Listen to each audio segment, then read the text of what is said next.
Chapter 1374. Chu Luiyue frowned. The weather in the northern part of the Eldritch Wilderness is harsh, and the environment is extreme. Almost no one can stay here for a long time. Besides, in the vast snowfield, even if there are people. Suddenly, her voice paused.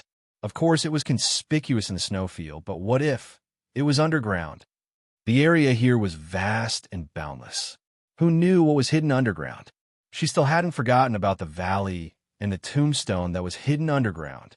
Thinking of this, she was curious and could not help but ask, "By the way, do you know who died here and set up a tomb and tombstone?" The expression of the leading three-eyed eagle changed slightly. This, 1,000 years ago, there was indeed a great battle here. If you're talking about the person who guarded the tomb with 9 dragon skeletons, it should be right. Chu Luiyue's eyelids twitched. 9. Guard? Yes. Back then, that expert fought fiercely with the dragon clan here and finally died. However, when he died, he also dragged 9 dragons to the grave with him. After death, he still used his remaining strength to suppress them here, so that they could not break free. Chu Luiyue was a little surprised. The dragon clan has rarely interacted with the human clan. What did that person do to be besieged like this? We don't know about this, but I heard that it has something to do with the corpse of a great phoenix dragon. Chu Luiyue's heart seemed to have been hit by something. She suddenly looked up with a shocked expression. What? The three-eyed eagle thought that she had such a reaction because she heard the great phoenix dragon. After all, it was one of the 2 ancient divine beasts. It was normal for her to be so shocked. It explained patiently, "We don't know the details, so we can only guess." Back then, that expert accidentally obtained the corpse of a great phoenix dragon in the northern part of the Eldritch Wilderness. Before he could do anything, he was discovered by the dragon clan and attacked together. That was why the great battle broke out. Unfortunately, the dragon clan underestimated that expert's strength. Even with the combined strength of the 9 dragons, they were still no match for him. In the end, both sides died. Of course, from the looks of the current situation, that expert is still a level higher. Even if I were to die, I would have to trap these dragon race beings here. Countless thoughts flashed through Chu Luiyue's mind. The corpse of the great phoenix dragon. She had seen it before. Furthermore, 2 of the wing bones were in Zichen's body. Wasn't it buried in the Tianling god realm in Taizu? How could this be? Was it a coincidence? Or Chu Luiyue lowered his eyes, but his heart was pounding. The ancient divine beast, the great phoenix dragon, was already a rare sight. The possibility of 2 corpses appearing was really not high. Furthermore, Taizu had indeed said that he had been here before. Could it be? Absurd and bold ideas kept flashing in Chu Luiyue's mind. She took a deep breath and asked calmly, "Since everyone knows that these dragon bones are trapped here, then why hasn't the dragon race done anything? Rumor has it that they wouldn't allow the bones of their clansmen to be left outside, right?"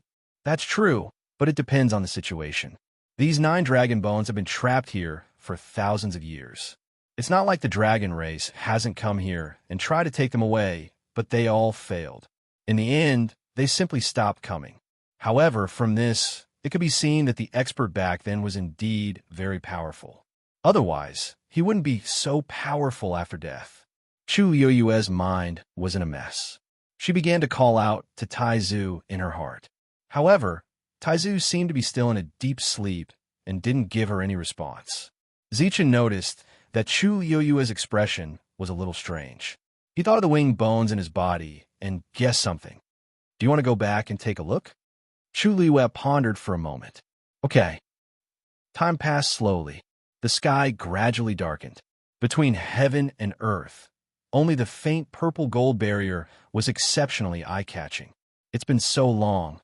Why is there still no movement at all? I wonder how Chu Yu is now. They're inside, and we're outside. Even if something really happens, we won't be able to see it. Let's just wait. I heard that Chu Yu has contracted a red-tailed phoenix.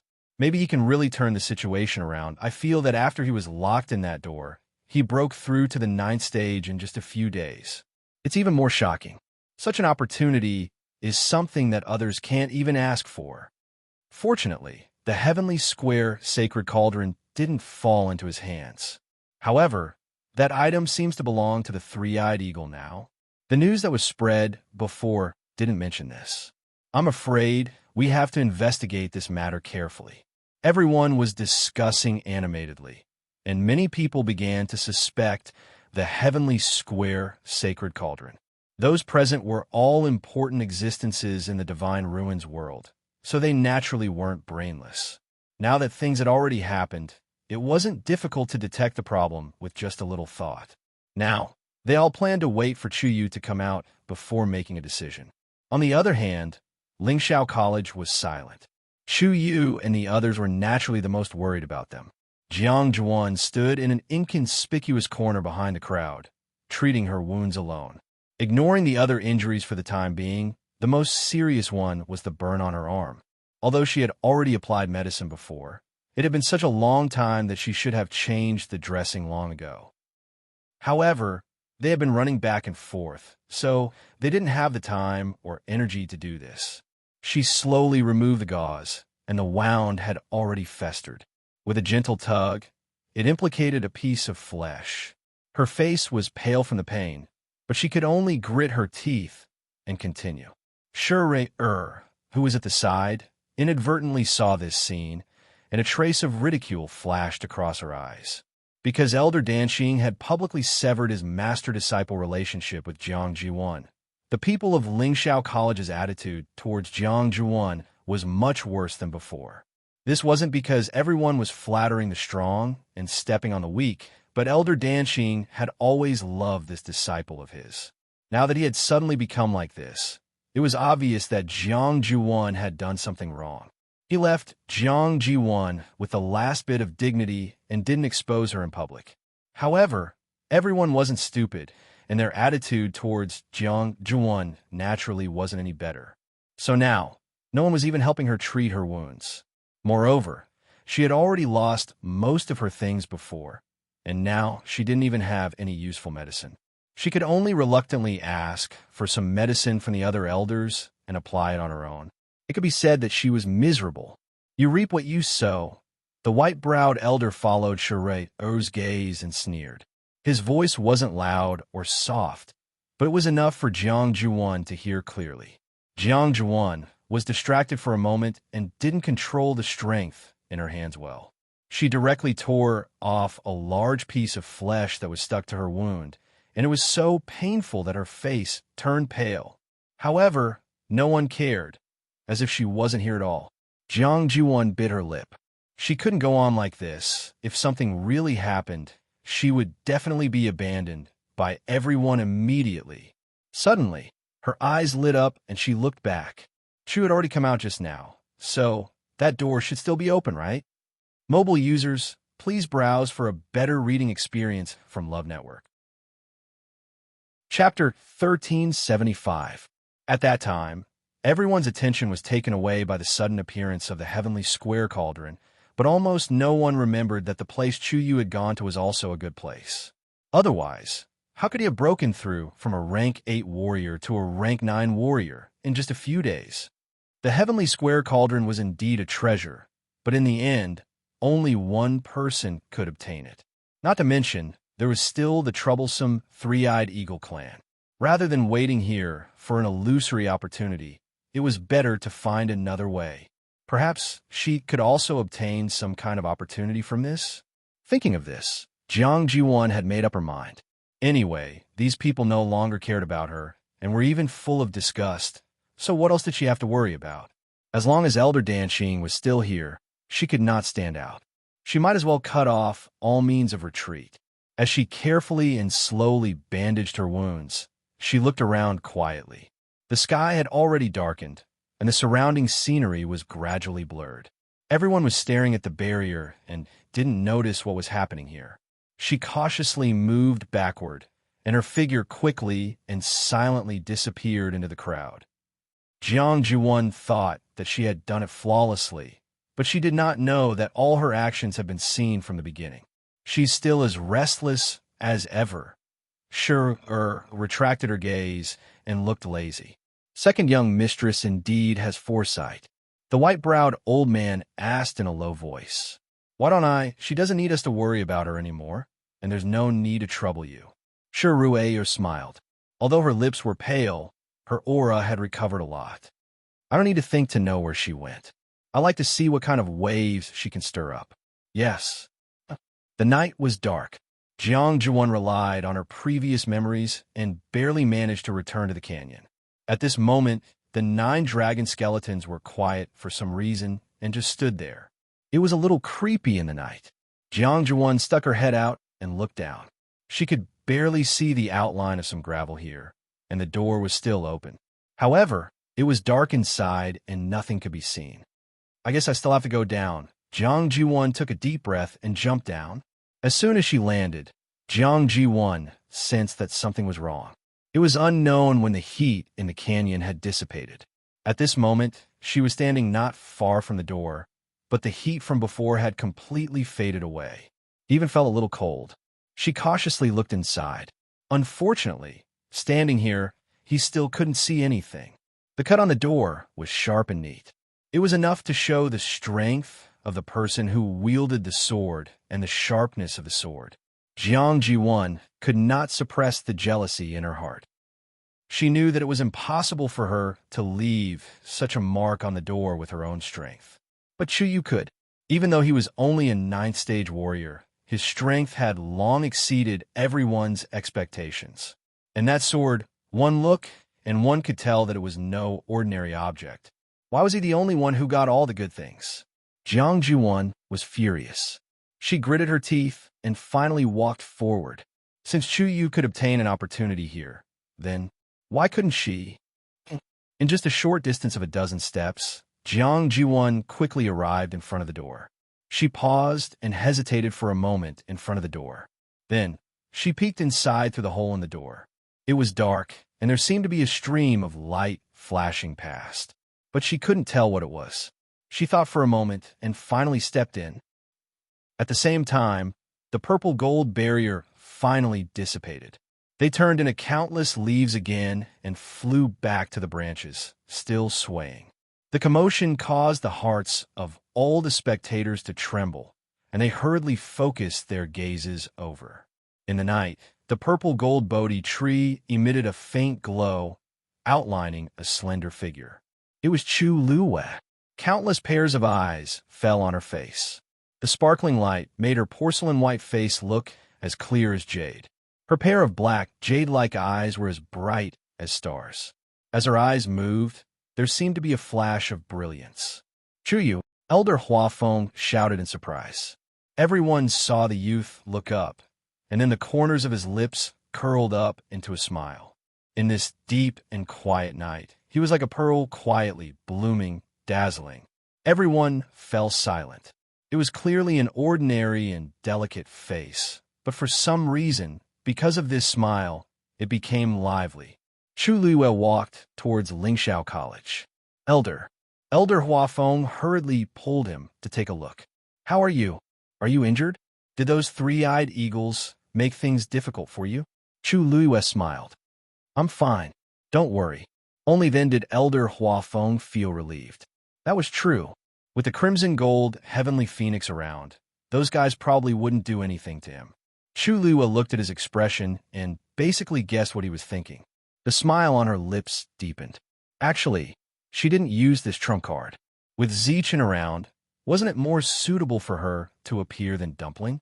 But this couldn't be said for the time being.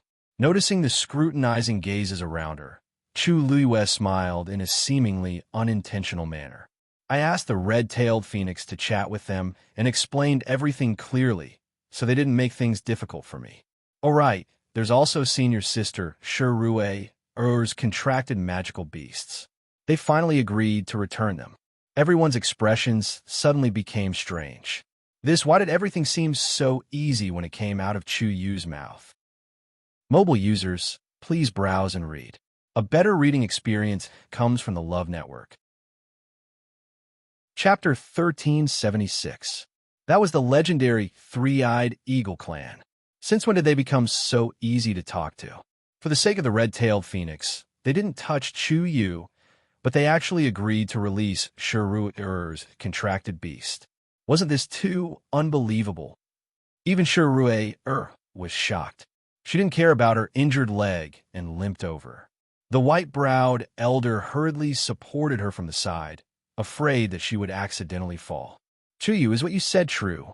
Shirue-er's heart was beating violently, and her eyes were full of expectation. Chu Luiwei raised his eyebrows and snapped his fingers. Whoosh! A legendary three-eyed eagle quickly flew over. Shirue-er's face suddenly burst with joy. This was the one she contracted.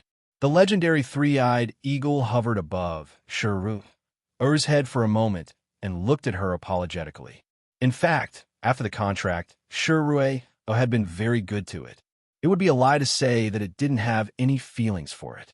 It was just that it was in a dilemma when its clansmen came. On the one hand, it didn't want Shirue to get hurt. On the other hand, it didn't want to violate the rules of its clansmen, which led to this outcome. Fortunately, it was all over now. Shirue couldn't believe it and couldn't help but ask, Your clansmen won't pursue the matter of the contract between you and me? The legendary three-eyed eagle nodded and quickly looked at Chu Luiwei. Of course, the others didn't have any objections since the ancestor had spoken.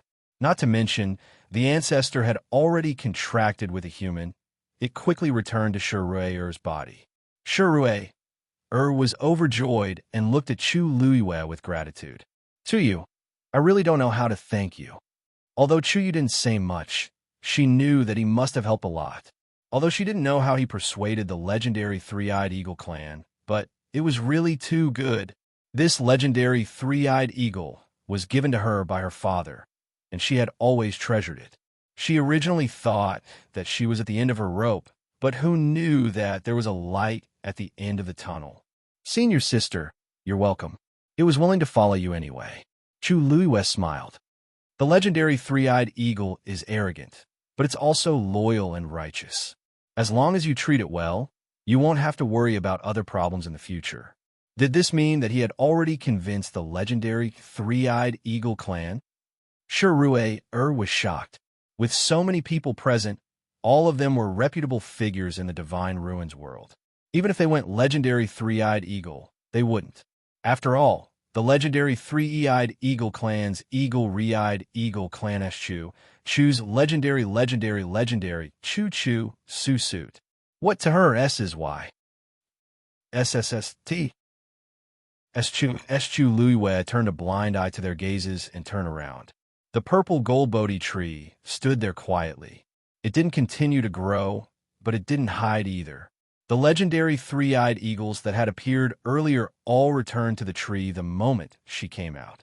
Chu Luiwei persuaded them for a long time before they didn't send her out respectfully. After all, it wasn't good to be seen by others. It was better to keep a low profile. Sensing Chu Luiwei's gaze, they all looked over, their eyes shining. Chu Luiwei's eyes twitched. Originally, after knowing that Zi-chun had formed a contract with her, they felt that it was unfair. But later, when they heard that Zi-chun was saved by her and that she had helped him reconstruct his body, they were completely submissive to her. If not for the repeated warnings, they would have pounced on her again. She coughed and cupped her fists. Thank you for your understanding, everyone. There's still a long way to go. Screech. The legendary three-eyed eagles responded in unison. There was no longer any provocation or hostility in their cries. Instead, there was a trace of reluctance. The expressions of the onlookers became even more subtle. What did Chuyu say and do to make the legendary three-eyed eagles treat her so politely? Elder Hua Feng revealed a meaningful expression.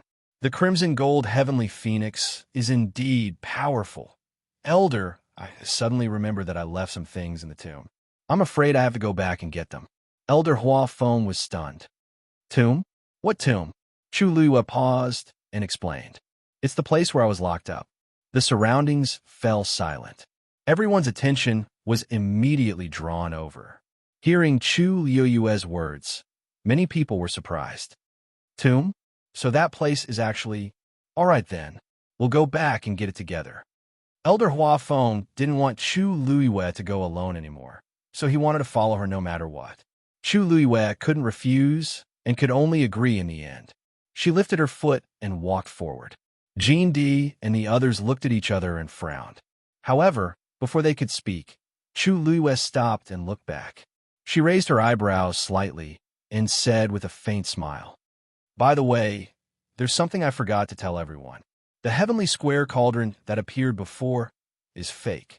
It's just an object that was transformed by the legendary three-eyed eagle, and it's still with them now. If you don't believe me, just go ahead and snatch it. Please forgive us. We'll accompany you." After saying that, she turned around and left, leaving everyone dumbfounded. This is what she said, true or false. The appearance of the heavenly square cauldron was sudden, and there was no phenomenon of heaven and earth. Now that I think about it, there seems to be something wrong with it. I think so too. That thing was controlled by the legendary three-eyed eagle before. This is abnormal in itself, right? Could it be that Chu Yu really has nothing to do with the heavenly square cauldron? Chu Luiyue turned a deaf ear to the voices behind her. Anyone with a brain would be able to guess what was going on by now. She only wanted to figure out one thing now. Why does it seem that someone is missing? Chu Luiyue walked a few steps and suddenly found that something was wrong. She looked around and found that someone was indeed missing. Where's Jiang Jiwan? The elders were also astonished. She was still here just now? It's only been a while. Where can she go? Sure, Rue added. Chu Yu, if I'm not wrong, she should have gone to the place you went before. Chu Luiyue narrowed her eyes slightly. Sure, Rue paused. Actually, I knew when she left, but I didn't stop her. She should be fine, right? Of course not. Chu Yue's lips curled up slightly, revealing a faint smile. That place is very safe. With that, she continued to walk forward. Shure blinked her eyes blankly. Why did she feel that Chu Yu's expression just now was a little as if he was waiting to watch a good show? Suddenly, she had a flash of inspiration. Could it be that there's something good hidden in that tomb? As Chu Luiyue walked forward, she kept calling for Tai Zhu in her heart. Right now, she was eager to confirm the guess in her heart. Mobile users, please browse and read. A better reading experience comes from the Love Network. Chapter 1377. Jiang Zhiwan stepped through the door and entered. The surroundings were dark, and only a few pearls on the mountain wall flickered with a weak light, and she could barely see the scene in front of her. It was empty, and there was nothing. Jiang Zhiwan was stunned, and her footsteps suddenly stopped. The surrounding atmosphere was a bit cold, and after staying for a long time, goosebumps involuntarily appeared on her body. She felt an inexplicable fear in her heart and looked around again. It was still empty. Could it be that Chu Yu broke through from a rank 8 warrior to a rank 9 warrior here? Jiang Jiwan frowned and felt that something was wrong. This place didn't seem to be anything special. Suddenly, her gaze focused. Not far in front, there seemed to be a flash of light. Because the surroundings were very dark, when the light appeared, it immediately attracted Jiang Jiwan's attention. Her hands were tightly clenched into a ball in her sleeves, and her body tensed up as she walked forward. The closer she got, the more she could feel the subtle airflow in the air. The space here was wrong.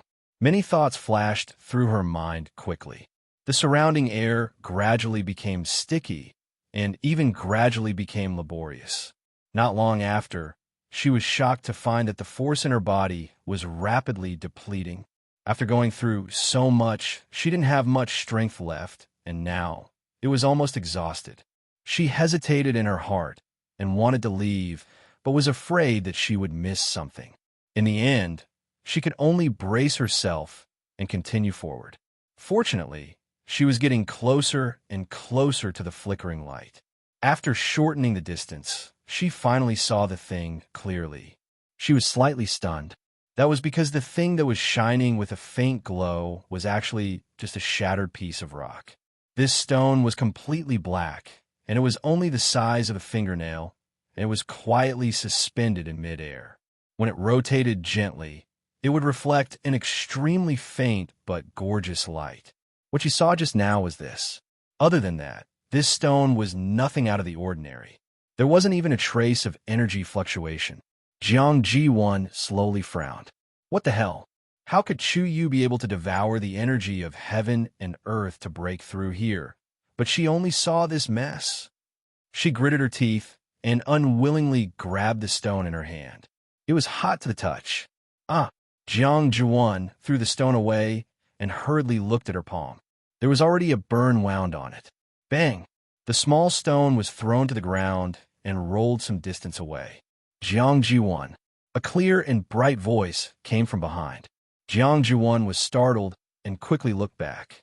When she saw the person's face, her heart skipped a beat. Chu Yu? You, when did you get here? Wasn't he still inside the barrier just a moment ago? How could they appear so quietly now? I just got here. Chu Luiwei smiled. Don't worry, I'm later than you. As she spoke, she looked down at the stone that Jiang Juan had thrown away and narrowed her eyes dangerously. What's wrong? What are you looking for? Jiang Juan took a step back guiltily. No, nothing. I was just curious, so I came to take a look. Chu Luiwei took a deep breath. That sense of familiarity surged again. She couldn't help but sigh softly. Why didn't I notice it before? Taizu, she said silently in her heart, even though Taizu hadn't woken up yet and couldn't give her any response. Chu Luiwei rubbed the space between her eyebrows with a headache. She was probably the only one in the world who dug up her own ancestral grave. It's really a sin to disturb your peace. Don't worry, I'll get rid of all those messy things right away. Digression, tomorrow at 12 o'clock. Mobile users, please browse and read. A better reading experience comes from the Love Network. Chapter 1378. This is not a place you can come to. Please get out as soon as possible. Chu Luiwei looked at Jiang Juan and said calmly but firmly. Jiang Jiwan frowned. Of course, she did not agree. Do I have to go out just because you want me to? This isn't your territory. You have no right to order me. Chu Luiwei's lips moved. Not to mention anything else, this place really belonged to her Shangwan family. However, she couldn't be bothered to argue with Jiang Ziyuan about this. I'll count to 3. If you don't get out, then I'll help. Chu Luiwei said lightly, her eyes turning cold. Jiang Ziyuan felt an inexplicable chill in her heart, but it soon turned into embarrassment and anger. She was a demigod. Compared to Chu Yu, she was only stronger. But now she had to listen to him shouting here. How could there be such a logic in the world? Even if she was not as good as Chu Yu in some aspects, she was not to be trifled with. Thinking of this, Jiang Jiwan felt a lot more confident. She chuckled, but there was no trace of a smile on her face. Chu Yu, I know you're a lot more powerful now, but you're not invincible in the world. You can come to this place, but others can't? Are you afraid that I'll snatch some treasure here? While speaking, she kept staring at the young man in front of her, trying to see if there was any secret on his face. Unfortunately, there was none. There was a faint smile on that delicate and clean face, but no one could see what he was thinking, especially those deep and bright eyes, which perfectly covered all his emotions. It was impossible to guess what he was thinking. For a moment, Jiang Zhiwan's heart was beating a little. Even if there was a treasure here, would it have been snatched by Chu Yu?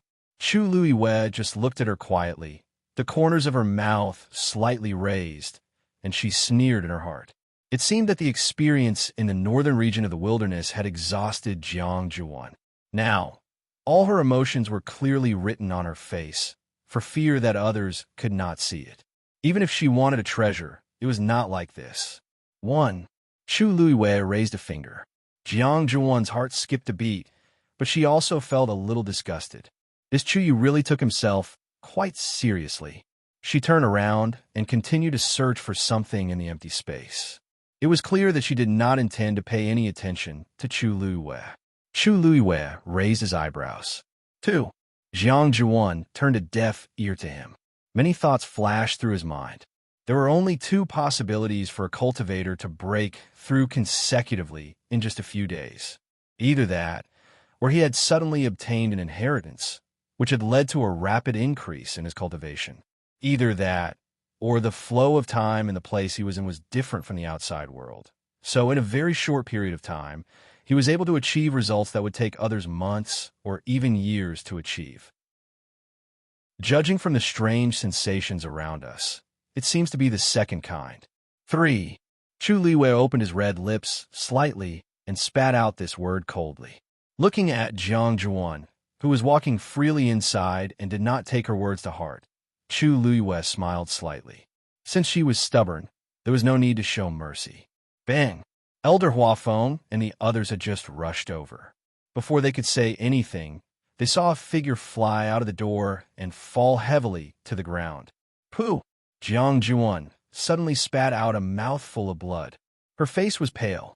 Shirui who was standing in front, took a step back in disgust. Although her body was covered in dust and blood, and she was in a very sorry state, being stained with Jiang Zhuan's blood still made her feel very uncomfortable. No one went forward to help Jiang Zhuan. Elder Huafeng glanced inside. Chu Liwei slowly walked out and clapped his hands. Senior Sister Jiang, I've already warned you earlier, but you refused to listen. Don't blame me. Everyone looked at each other. This Chu Yu was really bold. He didn't even avoid this matter. However, Jiang Zhuan had already been abandoned by Lingxiao College, so others naturally wouldn't be polite to her.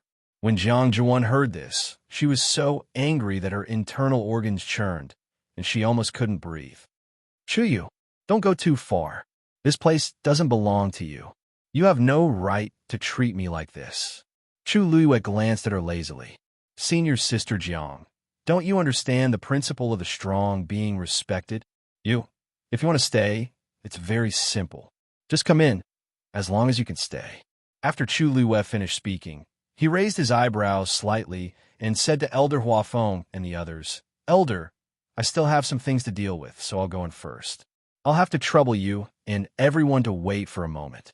After saying that, she turned around without waiting for Elder Huafeng's reply. After taking a step, she stopped again and turned her head slightly to look at Jiang Zhuan with an extremely indifferent gaze. Senior Sister Jiang, I'll be waiting for you at any time. As soon as she finished speaking, her figure quickly disappeared behind the door. A silver barrier quickly appeared and sealed the entrance of the door. At the same time, it also isolated everything inside. Although everyone couldn't see anything from the outside, Jiang Zhuan was humiliated in public, and she was simply furious. However, she was currently riddled with injuries and could barely stand up. How could she rush over and ask for an explanation for herself? Her cultivation level was indeed higher than Chu Yu's. Logically speaking, it shouldn't be a problem for her to suppress the other party. However, after experiencing those things previously, she didn't have much strength left. On the other hand, Chu Yu was completely unharmed. Moreover, he had just broken through and was at his strongest state. Wasn't it obvious who would win and who would lose in such a situation? Behind them, the others who had rushed over saw this scene and were all stunned on the spot. Jean D couldn't help but frown and ask in a deep voice, Huafeng, what does Chu Yu mean by this? Could it be that he intends to monopolize this place and not let us in? Previously, because of the sudden appearance of the fake heavenly square sacred cauldron, everyone's attention was attracted, so no one paid attention to this place. But now, they remembered that this might be the place where the real treasure was hidden. Chu Yu's attitude was also very suspicious, and it couldn't help but make people suspicious. Elder Huafeng sneered. You didn't come for so long before, but now that Chu Yu is back, you all remember? Jean D didn't care about these sarcastic words and raised his foot to walk forward. Since the door is already open, we have to go in and take a look. However, just as he took a few steps, he heard a cold voice coming from inside the door. From now on, no one is allowed to enter this place again. If anyone wants to give it a try, just come. Arrogant. Because of shock, almost everyone's eyes widened as they looked at each other. Jean D couldn't help but let out a ha. What a good Chu Yu. Aren't you thinking too highly of yourself? Today, I'd like to see how long you can guard this place.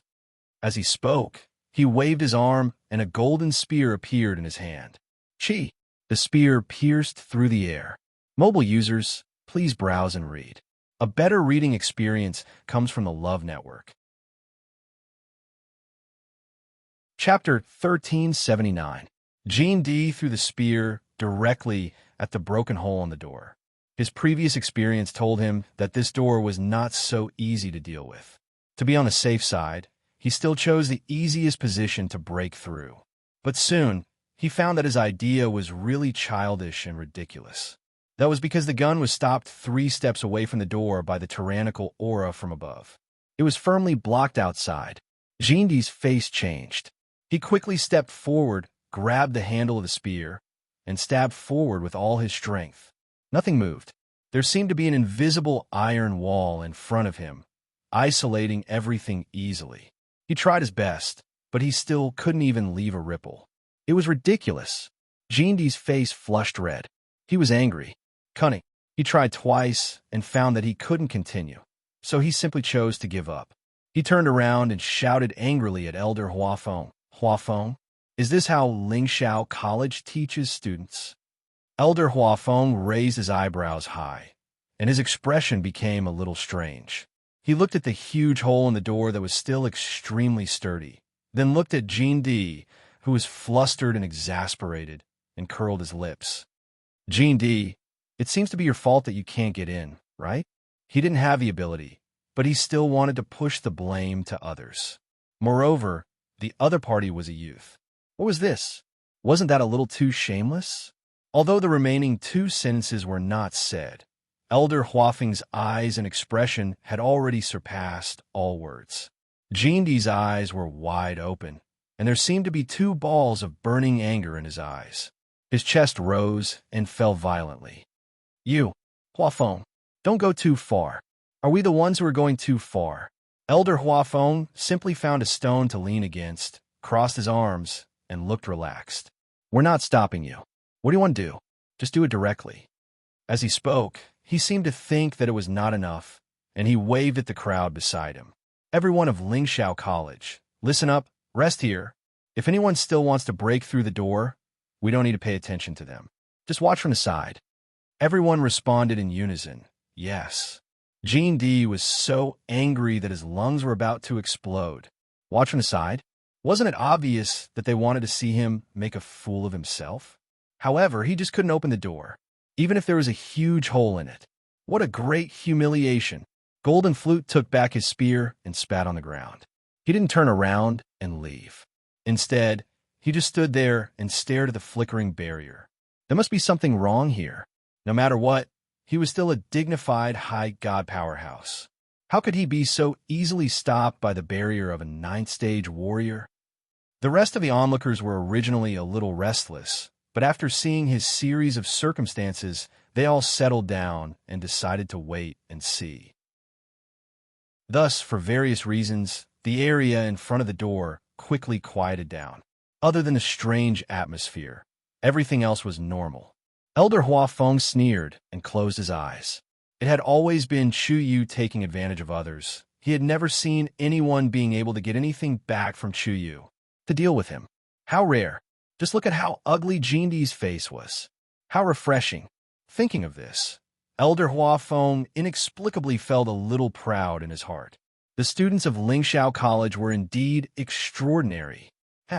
Chu Yu's ability to cause trouble is really amazing. An elder next to him couldn't help but laugh softly. They had always been at odds with the Golden Wing sect. Of course, they were very happy to see the other party suffer. Shirui's eyes flashed, and she asked hesitantly, Elder Huafeng, don't you think that Chu Yu is really similar to that person in some ways? Elder Huafeng's expression froze, and he immediately looked at the door with a complicated gaze. Behind the flickering silver barrier was everything that no one knew. He didn't speak. If it wasn't for this, why would he have taken care of Chu Yu since he entered the academy? Not to mention this time, he was in a daze and directly brought Chu Yu to the northern border of the wilderness. Even if he knew that it was extremely dangerous, according to Chu Yu's identity, he should firmly refuse. But he didn't. Wasn't it because of those eyes that were very similar, and it's all in the past? Elder Huafeng closed his eyes. There's no need to mention it again. That girl, she didn't even reply to a message for so long. Who knew where she had gone? As long as she didn't come back, they wouldn't mention her. Rui wanted to say something, but hesitated. In the end, she only nodded slightly. Huff. After isolating herself from the outside world, Chu Luiwei returned to the tomb. She stood in the middle and looked around at the empty surroundings. She couldn't help but sigh softly. Then, she lifted the hem of her clothes and knelt down. She bowed her head and kowtowed to the tombstone. Taizu, you was wrong. Please punish me. No one responded. Chu Luiwei lowered her head to the ground. After a while, she straightened up. Taizu seemed to still be asleep and showed no signs of waking up. This made Chu Luiwei a little worried, but she also faintly looked forward to it. Now, she was basically sure that this was Taizu's real tomb. Then, it was very likely that Taizu's last incomplete soul was hidden here. If she could gather it. Chu Luiwei thought for a moment and took out the jade pendant. In the dark space, the jade pendant emitted two balls of faint light, like flowing water slowly surging within. Unfortunately, it didn't fuse. These were the two incomplete parts of Taizu's soul. Chu Luiwei had already gathered them together, but she hadn't been able to fuse them. She didn't know if the last part was also here. Chu Luiwei clenched the jade pendant tightly and frowned slightly.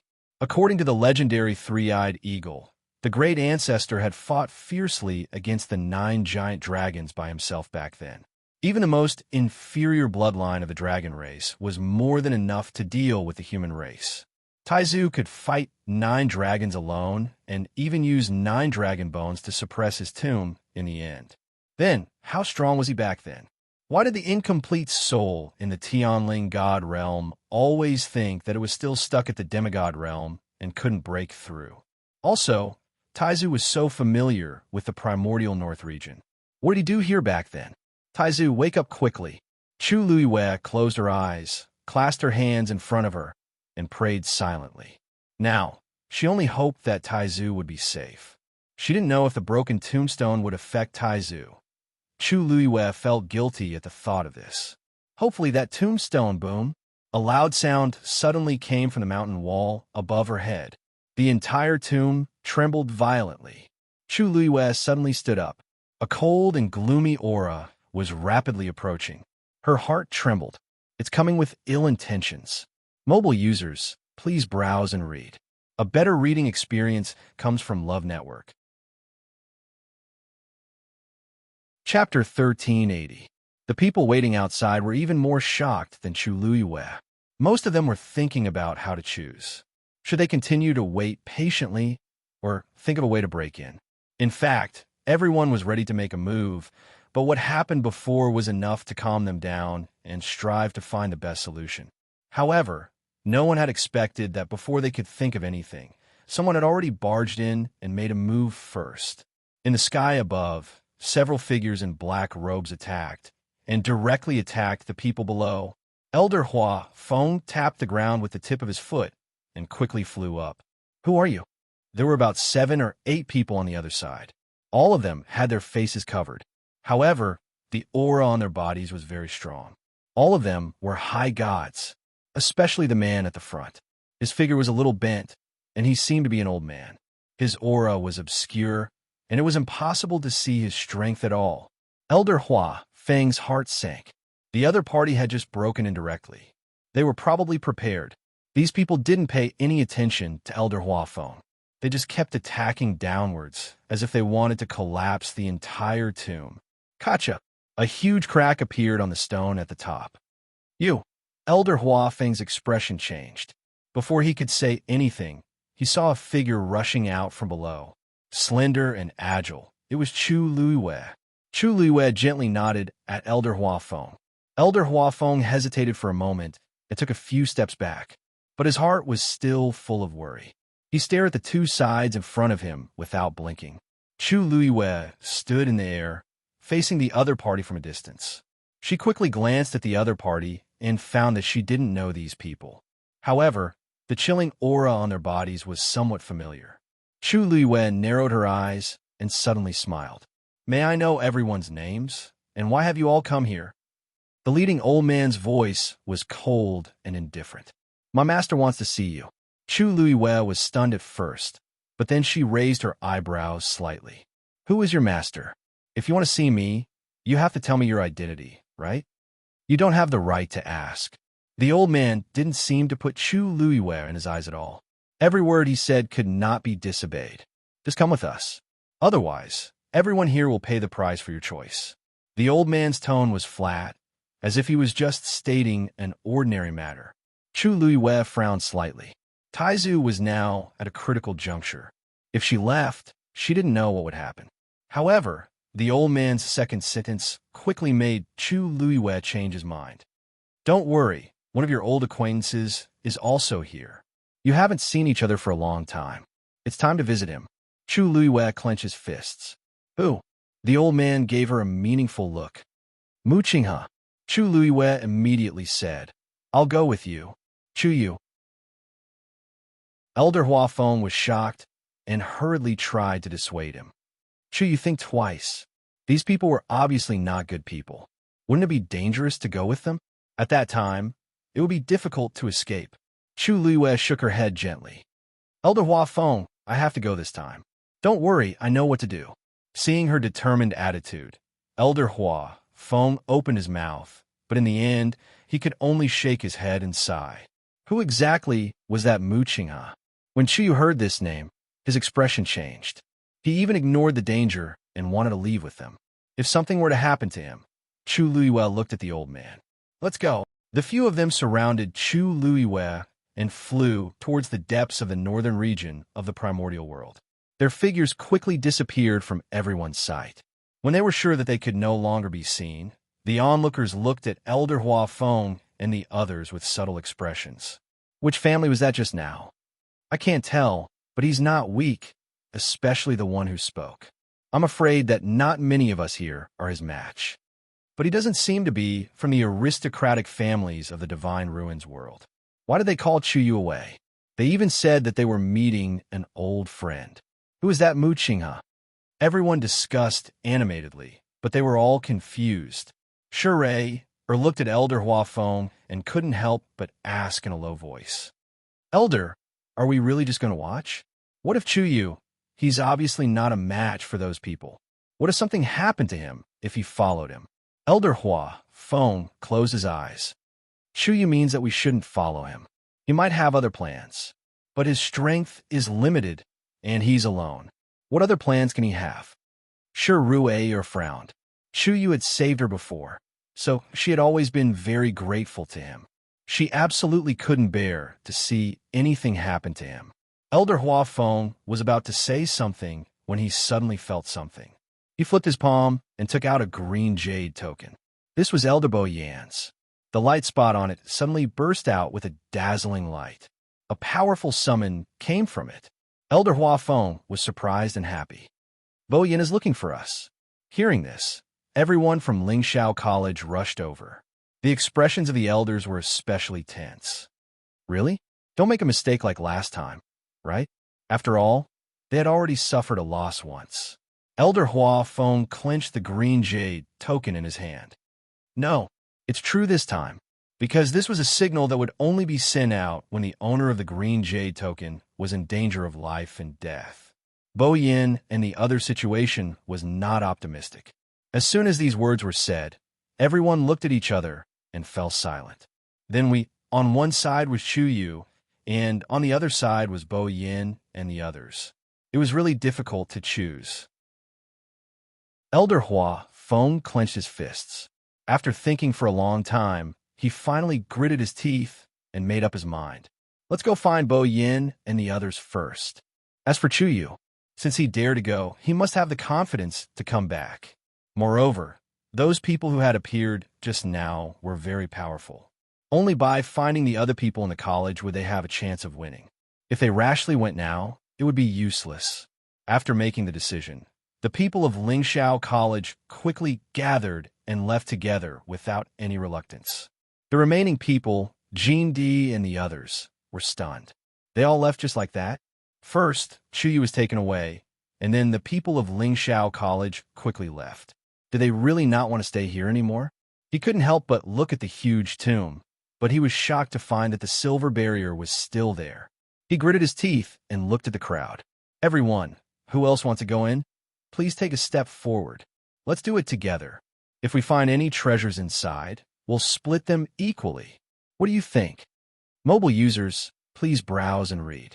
A better reading experience comes from Love Network. Chapter 1381. Many people sneered in their hearts. Divide equally? That was pure nonsense. None of the people present were vegetarians.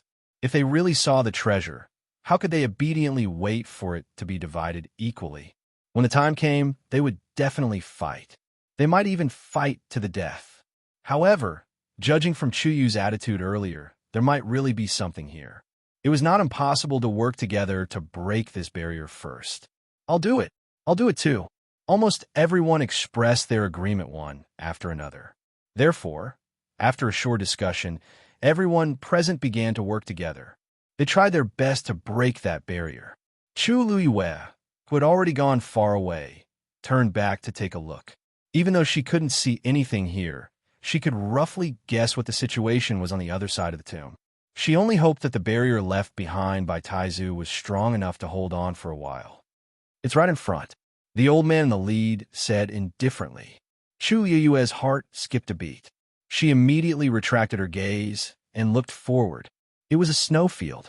Crystal clear snowflakes piled up into a thick layer.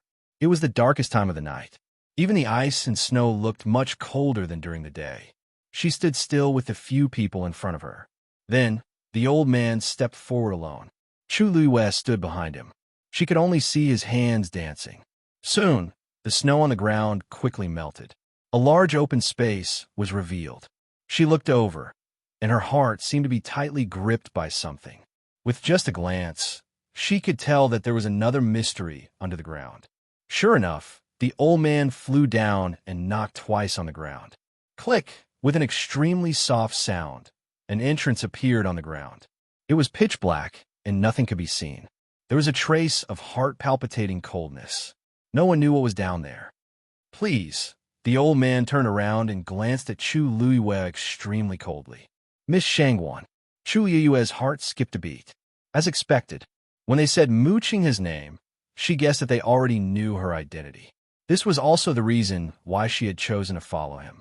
Nowadays, not many people knew about her true identity. Even Jiang Zhuan only had suspicions, but was unable to confirm them. However, these people seemed to be very confident. Moreover, what they knew was obviously more than she had expected. Without any hesitation, Chu Luiyue flew down and walked to the entrance. She looked down, only to see a cold and dark staircase. She lifted her foot and walked down. Bang! Not long after she went down, those people closed the entrance again. To Chu Yue's surprise, they did not follow him down. This made her heart sink, because this didn't mean that they had let down their guard against her. On the contrary, only if there was an existence more powerful than them down there would they be so relieved to leave and let her come in alone. It was lonely and cold, dark and cramped. Only the sound of Chu Yue's footsteps echoed in the entire space. Soon, she saw a person. She couldn't be more familiar with that figure. He sat on the ground and leaned against the wall, motionless.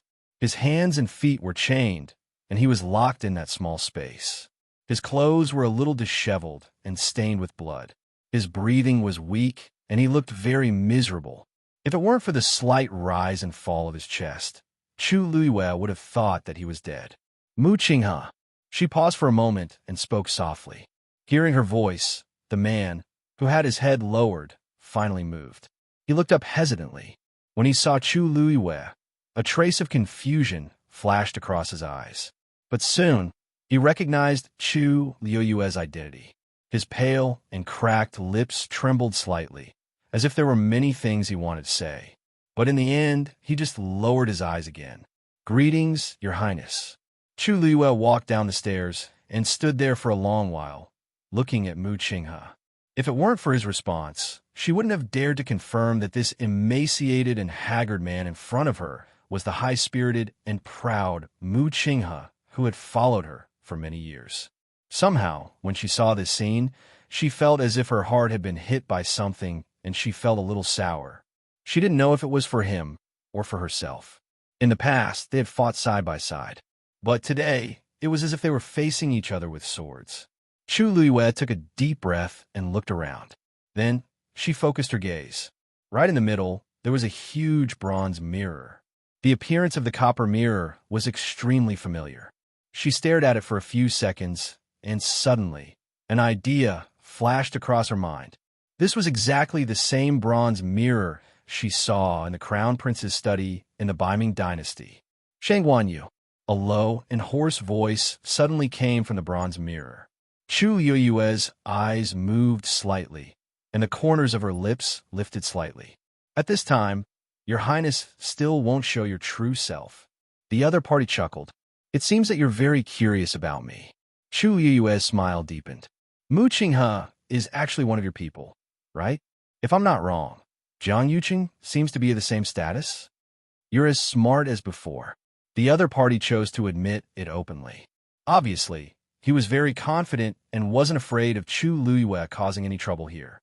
Smart people always make smart choices. I'm sure you know why I've invited you here today. Chu Luiyue narrowed her eyes and raised her eyebrows.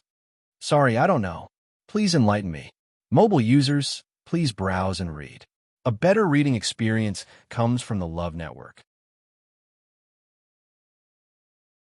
Chapter 1382. Shang Wanyu, you and I are both sensible people. Why are we going around in circles and wasting each other's time? The other party laughed, but there was a pressure that couldn't be ignored. You don't really think that you can perfectly hide that thing and no one will notice it, do you? Chu Luiyue didn't say anything. She was sure that the other party was also here for the water droplet. She just didn't know who the other party was. Before coming, she had suspected that the other party was the person who had been lodging in Shang Wanwan's body. However, when the other party spoke, she knew that wasn't the case. Indeed, you used the cicada's shell-shedding technique very well. However, you forgot that as long as that thing is still with you, it will be impossible for no one to notice it. In the end, it was all for nothing. Chu Luiyue was suddenly stunned. Cicada's shell-shedding technique? What did that mean? Could it be that he was talking about her rebirth? However, she was clearly killed by someone back then. Suddenly, something flashed through her mind. She turned her head abruptly and looked at Mu Qinghe, who was beside her. Mu Qinghe was kneeling on the ground with his head lowered. She couldn't see his expression clearly. Only his tightly clenched hands showed that he wasn't as calm as he looked. Countless scenes flashed before her eyes. Back then or death. What exactly was whoosh? A blood-red whip suddenly flew out of the bronze mirror and went straight for Chu Luiyue. Chu Luiyue immediately retreated. However, she was fast, but the blood-red whip was even faster. In the blink of an eye, it had already flown in front of Chu Luiyue's face. Chu Luiyue raised her hand, and red flames set up a barrier in front of her. Sizzle. An unpleasant smell spread out and was almost nauseating. The blood-red whip seemed to have touched something terrifying and quickly melted. Crimson gold, celestial phoenix. The voice in the bronze mirror finally changed its tone and was full of shock and disbelief. Then the person sneered. I didn't expect that after not seeing you for so long. Your luck is still as good as before even though your strength has dissipated. There was too much information in his words. Chu Luiyue dealt with it while thinking about it in his heart. This guy, she had actually seen it before. And from the looks of it, he had known for a long time that the water droplet was in her body. Pa! Another blood whip lashed out. This time, the power contained in it was clearly much stronger than before. A hole appeared in Chu Luiyue's barrier. The blood whip was extremely nimble and cunning, and it quickly spread out from within. He viciously struck at Chu Luiyue. Chu Luiyue was alarmed. He was definitely stronger than the exalted gods. If she were to be hit by this attack, she would probably lose half of her life. In an instant, Chu Luiyue's body flashed with a golden light. At the same time, a black shield suddenly appeared on her left hand. Boom! The blood-red whip viciously struck the black shield. Chu Luiyue's chi and blood surged, and she suddenly spat out a mouthful of blood. A terrifying power wrapped around her body, and she flew out uncontrollably. Bang! She crashed heavily into the wall behind her, and then fell to the ground. Her back almost split open. Intense pain engulfed her entire body. Her face instantly turned pale. Mu Qinghe knelt on the ground, her head bowed even lower, and her hands clenched even tighter. What a pity. That thing has already recognized you as its master. It will take some effort to get out. As he spoke, the blood whip had already transformed into a long knife. It stabbed straight at Chu Luiyue's lower abdomen. Suddenly, the void in front of Chu Luiyue rippled. The blood-red long knife was silently blocked just like that. Chu Luiyue was stunned. She looked up and saw a tall figure walking out of it. He was wearing a black brocade robe today, and his whole body was emitting a shocking, cold aura. His every movement was oppressive and noble, but also arrogant and indifferent. What was even more shocking was that the hem of his robe was already stained with blood. As he walked, there were even drops of blood dripping down. It seemed that he had just rushed over from a fierce battle. The thick stench of blood made it hard for people to breathe. However, Chu Yue's heart suddenly calmed down. It was as if with this person around, he could shelter her from all the wind and rain, and she would be worry-free. He raised his hand and clenched it in the air. Bang! That extremely ferocious blood-red long saber actually shattered into pieces just like that, and then it completely dissipated into nothingness. Rongxiao, the man in the bronze mirror, also seemed to be very shocked. What are you doing here? Rongxiao chuckled. She's here, so it's not strange that I'm here. But it seems that I've disappointed you. The other party was silent for a moment, and then he sneered. You're more difficult to deal with than before. It's your people who are too weak, Rongxiao said lightly, as if the clouds and the wind were blowing. The other party seemed to be choked and unable to speak. Chu Luiyue was about to speak, but suddenly felt a wave of fluctuation in her dantian. Crack! A faint cracking sound was clearly transmitted into his ears. It was that the black pyramid had cracked open again. There seemed to be something inside that was ready to rush out. Rongxiao suddenly looked back. Chu Luiyue looked up in shock. The two of them looked at each other. For a moment, endless thoughts and longing surged in her heart. They had not seen each other for a while, but Chu Luiyue felt that it had been too long. She opened her mouth, and her voice was so weak that it seemed to dissipate with the wind at any time. Rongxiao. As soon as her voice fell, countless images flooded into her mind. She closed her eyes and fell to the ground. You are. Rongxiao's sword-like eyebrows furrowed.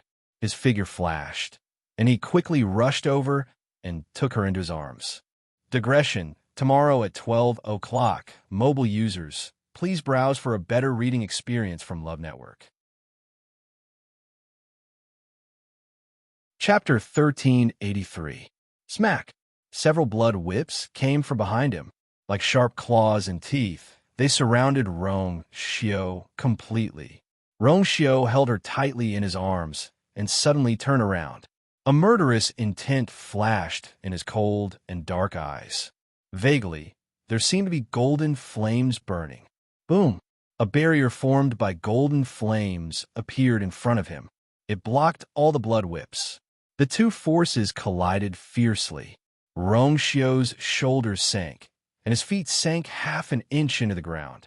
Rongxiao, leave her here, and I'll let you go today. A gloomy and cold voice was heard. It was like a poisonous snake coiling around one's heart, making one shudder. Rongxiao's thin lips curled slightly, but his smile was very cold. After so many years, it seems like you haven't changed your bad habit of daydreaming. Rongxiao. This sentence obviously provoked the other party, and he immediately flew into a rage out of humiliation. In that case, don't blame me for being rude. As soon as he finished speaking, the blood on the bronze mirror surged. A strong smell of blood spread from it. Immediately, a translucent blood-colored figure suddenly condensed in midair. It was a middle-aged man with blank eyes and a stiff and lifeless expression, like a puppet. He quickly flew toward Rongxiao. Then, a second figure appeared one after another. He attacked from another direction and surrounded Rongxiao. Rongxiao narrowed his eyes slightly. These two people were actually god venerables who were even more powerful than high gods. You're willing to go all out. Rongxiu raised his eyebrows slightly, and the golden flames in his eyes burned even more fiercely. This kind of special puppet without a physical body or divine body was created by a real cultivator using a secret technique. Once it was summoned, it could only experience one battle. After that, it would die. However, this was not without its benefits. These special puppets could often use all their strength in battle. They could use all their strength at once. This was also one of the reasons why they were so difficult to deal with. As long as we can keep her here, this little loss is nothing. The other party chuckled. She managed to escape in the past, but this time, it won't be so easy. Rongxiu looked down at the person in his arms. Chu Luiyue seemed to have completely fainted. His eyes were tightly shut and his face was pale. Her thick and long eyelashes trembled slightly, as if she was trapped in a terrifying nightmare. Rongxiu's heart felt like it was being squeezed by something. He hugged her even tighter, carefully lifting her head and burying it in his chest. After making sure that she wouldn't suddenly wake up, he looked up. "Let's end this quickly," he said indifferently. If Chu Luiyue could wake up now, he would be able to see that the current Rongxiu was very different from what he had seen in the past. His handsome and enchanting face was as calm as water, but it also seemed to be covered with frost that would not melt for 1,000 years. No matter what happened, it would not be able to cause any change in his expression. The most amazing thing about him was his eyes. 2 pupils, one bright gold, the other black. The golden flames burned fiercely. The holy light seemed to be able to burn all the filth and despicable in the world clean. The thick ink and deep water surged, cold and noble, and seemed to be able to cover and devour everything in the world. These 2 strong and opposite colors appeared on his body at this time, but it was not abrupt at all. Instead, it seemed incomparably harmonious. "My patience is limited," he said word by word.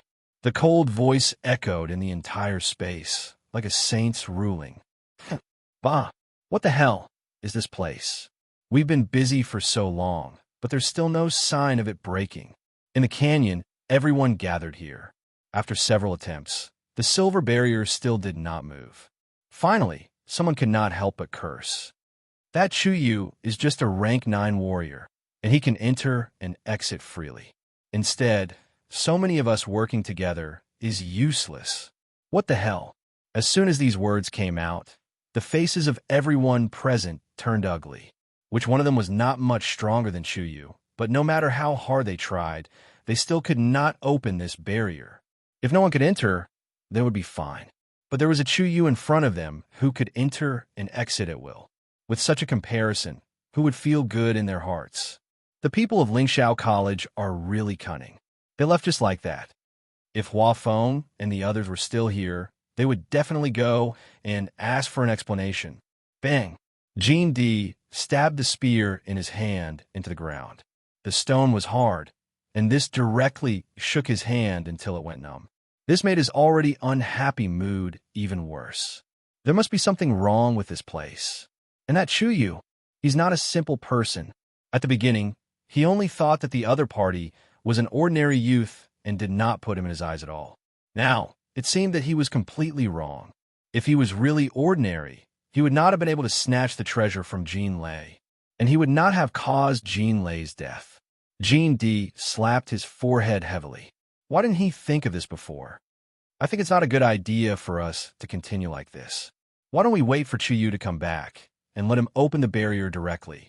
I think this shouldn't be difficult for him, right? A middle-aged man snorted coldly. His expression was unhappy, and his tone was a little strange. Demigods and high gods gathered here, but they're not as good as a stage 9 warrior. If word gets out, I'm afraid no one will believe it.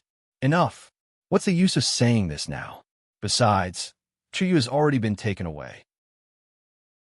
Whether he can come back or not is another matter.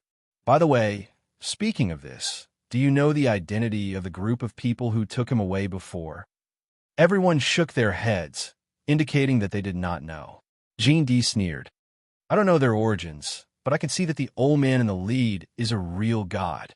Don't forget, the one who wants to see Chu Yu is his master. What kind of person would the master of a god expert be? Just thinking about it sent chills down one's spine. Whoever wants to wait, just wait. Waiting for Chu Yu to come back might not be as promising as waiting for him to break through to the god realm. These words calmed many people down, but this was still a dead end. They couldn't open the barrier even if they worked together, and it was also uncertain whether Chu Yu could come back. Were they going to stay here forever? Jean D frowned and looked at the door. What was inside? On the other side, Elder Hua Feng and the others had already left. It was snowing heavily again. The cold wind whistled, and every step consumed more energy. Everyone was silent as they walked forward. After an unknown period of time, Elder Hua Feng looked at the green jade token in his hand and finally heaved a sigh of relief. They're right in front. Mobile users, please browse and read. A better reading experience comes from the Love Network. Chapter 1384. Hearing this voice, everyone came back to their senses. Their spirits were much higher as they raised their heads to look. However, the snow in front of them seemed to be no different from other places. Elder Hua Feng quickly realized this, and the smile on his face froze for a moment. He glanced down again. The light spot on the green jade token was indeed not far ahead. There shouldn't be a mistake this time. If Elder Bo Yin and the others are really in front, they should be able to sense our arrival, right? But why isn't anyone coming out? Sure, Rue, and the others came with him. Although their auras were still weak, they had recovered a lot. You guys wait here first. I'll go take a look. With that, Elder Hua Feng took the lead and walked forward. Two other elders followed after him. Elder Hua Feng wanted to refuse, but in the end, he chose to go with them. After walking for a distance, the three of them stood still and looked at a large open space in front of them in shock. That's right, it was an open space. In this place, the snow had melted, and there was not a single snowflake on the black ground. Even the snow that was falling from the sky seemed to have deliberately avoided this place and landed on the side. It was as if there was an invisible enchantment that surrounded this place. Boyan should be here. Why isn't there anyone? Elder Hua Feng frowned and muttered in a low voice. Could it be that it's the same as before, no? Suddenly, a thought flashed through his mind. They're below. The other two elders were originally confused, but when they heard this, they were shocked. What? Elder Hua Feng stared at the empty ground. In the dark, he could vaguely sense a trace of origin power surging. Elder, what's wrong? The people behind saw them, standing there without moving for a long time, and were afraid that something had happened, so they hurriedly rushed over. When they saw the scene in front of them, they all fell silent. Shirer looked at Elder Hua Feng with uncertainty. Elder Bo Yin and the others are really here? Elder Hua Feng took a deep breath. I'm afraid. They're below. Rue's pupils constricted. It can't be. What's going on down there? Hua Feng should be right. Elder Danqing, who had been silent the entire time, suddenly spoke. Previously, when we were in trouble, those people suddenly rushed out from underground. Rumble. The ground suddenly shook violently. Then, on the originally empty ground, countless streams of light interweaved. In the blink of an eye, it condensed into a huge Xian formation. Several figures flew out from within. It was heading straight for Elder Hua Feng and the others. These people were the same as those who had appeared before. They were all wearing black robes, and their faces were also covered with black veils. It was impossible to see their original appearances. Trespassers of the dungeon, die. Elder Hua Feng's heart sank. It seemed like they had found the other party's territory. But at the same time, this also confirmed one thing. Bo Yin and the rest were indeed imprisoned below. Kill. Elder Hua Feng waved his hands, and a huge Xian formation quickly appeared. The other elders immediately made their moves too. In fact, there weren't many of these black-clothed men. There were only 6 of them. Compared to the dozens of people from Lingxiao College and the Meteor Sect, they didn't have the advantage. However, The key was that Elder Huafeng and the others had experienced a long journey and didn't have much strength left. Not to mention, many of them were injured during the journey. On the other hand, although the other party had fewer people, they were all very strong and powerful. Under such circumstances, both sides quickly fell into a stalemate. However, Elder Huafeng and the others knew very well that this couldn't go on. The longer this dragged on, the more disadvantageous it would be for them. Just as everyone was gradually falling into a disadvantage, a powerful and loud roar suddenly came from the sky. Roar!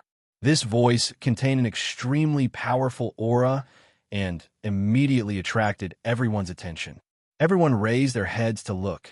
He saw a snow-white figure breaking through the clouds and fog. In the blink of an eye, it had already rushed from the horizon to the front. It was a white lion. Its fur was as white as snow, and its ice-blue eyes were like the best sapphires, cold and disdainful. It was domineering. Its body was wrapped in a shocking coldness. Wherever it passed, it left a long ice bridge in midair. When Elder Huafeng and the others saw this, they were both surprised and delighted. Its little snowflake, Snowy's originally fierce expression almost collapsed. With a slip of his feet, he flew straight toward those black-clothed men. Fortunately, its psychological quality was much stronger than before. It quickly adjusted its mentality and directly charged into the group of black-clothed men. The combat strength of a magical beast was much stronger than that of a human of the same level. Not to mention Snowy, who had recently strengthened its cultivation. It sent one of them flying with a slap of its paw.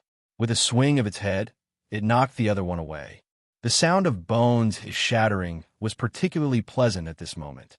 The situation on the battlefield instantly changed. Shirua heaved a sigh of relief and couldn't help but smile. It seems that Rongxiu is here. The others obviously realized this as well, and their expressions became much more relaxed. Elder Huafeng glanced at the two elders beside him. You guys watch over here first. I'll go and break that Xian formation. Okay. Underground. A fierce battle. Golden and black flames flew out and formed an illusion in front of Rongxiu. That illusion was exactly the same as Rongxiu. Two divine bodies. The sudden appearance of the two divine bodies obviously shocked the man in the bronze mirror. In the world, he had never seen anyone who could cultivate two divine bodies at the same time. How did Rongxiu do it? Before he could figure it out, those illusions had already started fighting. Since you've used your divine bodies, I'd like to see if you can stop me with your own body. As he spoke, a few blood whips flew out and headed straight for Rongxiu. Without the protection of his divine body, Rongxiu's body was extremely weak. As long as he hit Pa, a huge reddish-gold figure blocked in front of Rongxiu. It was Dumpling. She spread her wings and occupied almost half of the space here. Those blood whips were directly shattered by her wings. Boom! Reddish-gold flames spread out. The entire space instantly turned into a sea of fire. The stairs began to collapse. Mu Qinghe was still kneeling on the ground.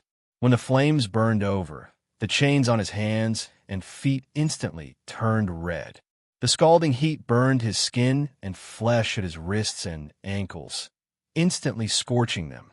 Terrifying pain instantly engulfed his entire body. At this moment, Rongxiu glanced over. His finger moved slightly, and a golden line flew out. Mu Qinghe looked down and saw an extremely faint golden light flash in front of him. As long as he took a step forward, he would be able to cut the chains. He closed his eyes. Because of the pain, the veins on his forehead were bulging. Then he took a step back and dodged. Mobile users, please browse and read. A better reading experience comes from the Love Network. Chapter 1385. Mu Qinghe fell to the ground. At this moment, he was only an inch away from the golden line, but he did not move. The intense pain made him curl up his body unconsciously. Waves of burnt smell came from his body, especially his wrists and ankles. They were charred black, and his flesh was twisted and distorted under the high temperature. There was not a single trace of blood on his face, as pale as a ghost. Blood kept flowing out of the corner of his mouth. His body was burning hot, but he also felt that his body was getting colder inch by inch. Along with his skin, muscles, blood, bones, it was like falling into an abyss. His consciousness was also gradually blurring. In his blank mind, there was only a familiar, smiling face left. At that time, she was still young, but she had already shown her imposing aura. Even when walking on the crowded street, she was still the most eye-catching one. Anyone who saw her would know that she must have an extraordinary identity. In comparison, he, who was dirty and skinny, was as lowly as mud. When she walked over for the first time, he even had the thought of running away. However, a humble desire surged in the deepest part of his heart, and in the end, he chose to stay where he was. A long time later, he learned that there was a word that could be used to describe the situation at that time. The difference was like heaven and earth. "Then come with me," she tilted her head and said with a smile. At that time, he knew that this sentence had decided his life. Moochingha curled up, her head buried in her arms. It seemed that this was the only way to be safe. His lips moved, but he felt that there were flames spreading on his tongue. "Your Highness," he murmured, and his weak voice dissipated between his lips. The surrounding flames quickly surged and completely swallowed his body. A faint light flashed in Rongshio's eyes, and he immediately withdrew the golden line. He glanced at the person in his arms. The surrounding heat waves were rolling, but she still showed no signs of waking up. Rongshio hugged her tightly, turned around, and quickly headed for the exit. The stairs had already collapsed, but this was not a problem for him. Behind him, the phantoms were still fighting fiercely. The blood whips had long been burned to ashes in the fierce flames. Rongshio struck out with his palm. The seal on top of his head was opened. A ray of sunlight shone in. He turned around to take a look, and then his figure flashed and vanished on the spot. Rongshio, a roar filled with anger and unwillingness reverberated through the underground. Rongshio emerged from the ground and raised his wrist. 2 streaks of golden and black flames rushed out and returned to his body. Tuanzi also flew out after her. The inside of the cave was pitch black, and one could vaguely see the blazing flames. Rongshio raised his hand. An incomparably complicated Xian formation instantly flew out and directly sealed the entrance of the cave. The totem of the Yuntian Tower was faintly discernible. Very quickly, the sinister voice gradually dissipated. Rongshio closed his eyes. The other party did not dare to come out. At most, this was the extent of the commotion. "Rongshio," the person in his arms called out his name in a low voice. Rongshio immediately looked down, but found that she had not woken up. She was just calling out to him unconsciously. Rongshio brushed away the loose hair on her face, gently held her face, and planted a kiss between her eyebrows. "Cherish and cherish." Chu Yuyue's slightly furrowed brows relaxed. Rongshio carried her horizontally, and just as he was about to walk forward, his chest suddenly shook. A streak of dark red blood flowed from the corner of Rongshio's lips. Digression. Yesterday, I went out for an entire day. It's hard to explain in words. I'm so tired that I'm paralyzed. Continue at 6 p.m. Mobile users. Please browse for a better reading experience from Love Network. Chapter 1386. Rongshio stopped in his tracks and tried his best to calm the surging aura in his body. He lowered his eyes and saw that she did not seem to be affected. Only then did his expression relax. After a long while, he continued to walk forward. Chu Luiyue lay in his arms. Her eyes were calm, as if she had fallen into a deep sleep. Dumpling had already returned to the size of a palm. She nestled in his chest and waited quietly. Everything seemed to have returned to normal. The bloodstains on Rongshio's clothes had long been dried by the fire. Only large patches of dark red were left. His steps were light. Wherever he passed, he did not leave any traces on the ground. After walking for some distance, Rongshio came to the side of canyon. This was one of the 9 canyons, and their current position was the furthest one. Rongxiu carried her and flew down. The snow was no longer falling. The surrounding temperature was much higher than outside. On one side of the stone wall, a huge dragon head was pressed tightly against it. Its eyes were two empty holes. It looked as if it had lost all its soul and consciousness. Only the fresh traces on the mountain wall and the ground showed that the dragon skeleton seemed to be struggling desperately to escape not long ago. Unfortunately, Rongxiu withdrew his gaze and carefully placed Chu Luiwei behind a huge rock. Then he sat down beside her. He leaned against the huge rock and bent his long legs, letting Chu Luiwei lie in his arms. Seeing her complexion, Rongxiu was relieved. Then he took out a snow-white handkerchief and slowly wiped the blood from the corner of his mouth. The strong smell of blood spread.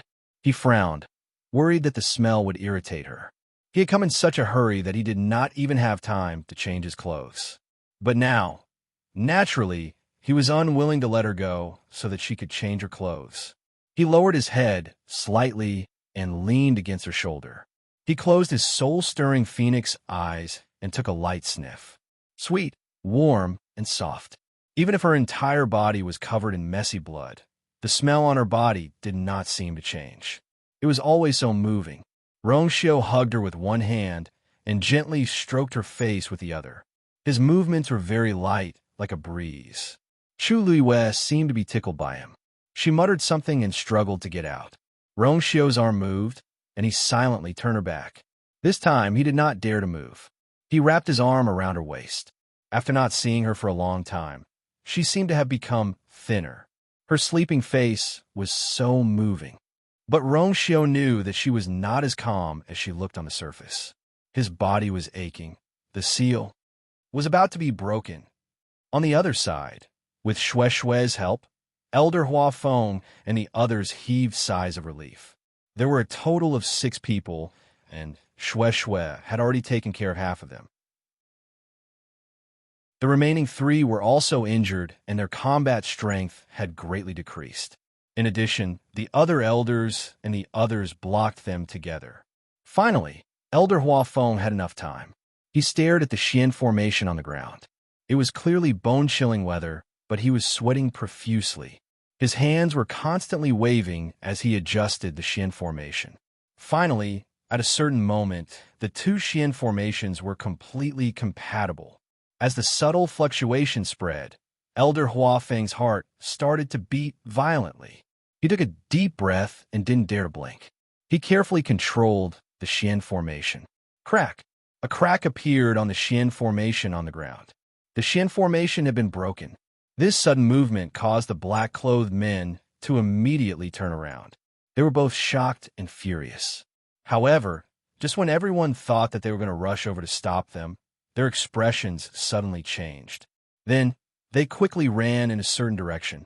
Their movements were very sudden, and the elders were unable to stop them in time.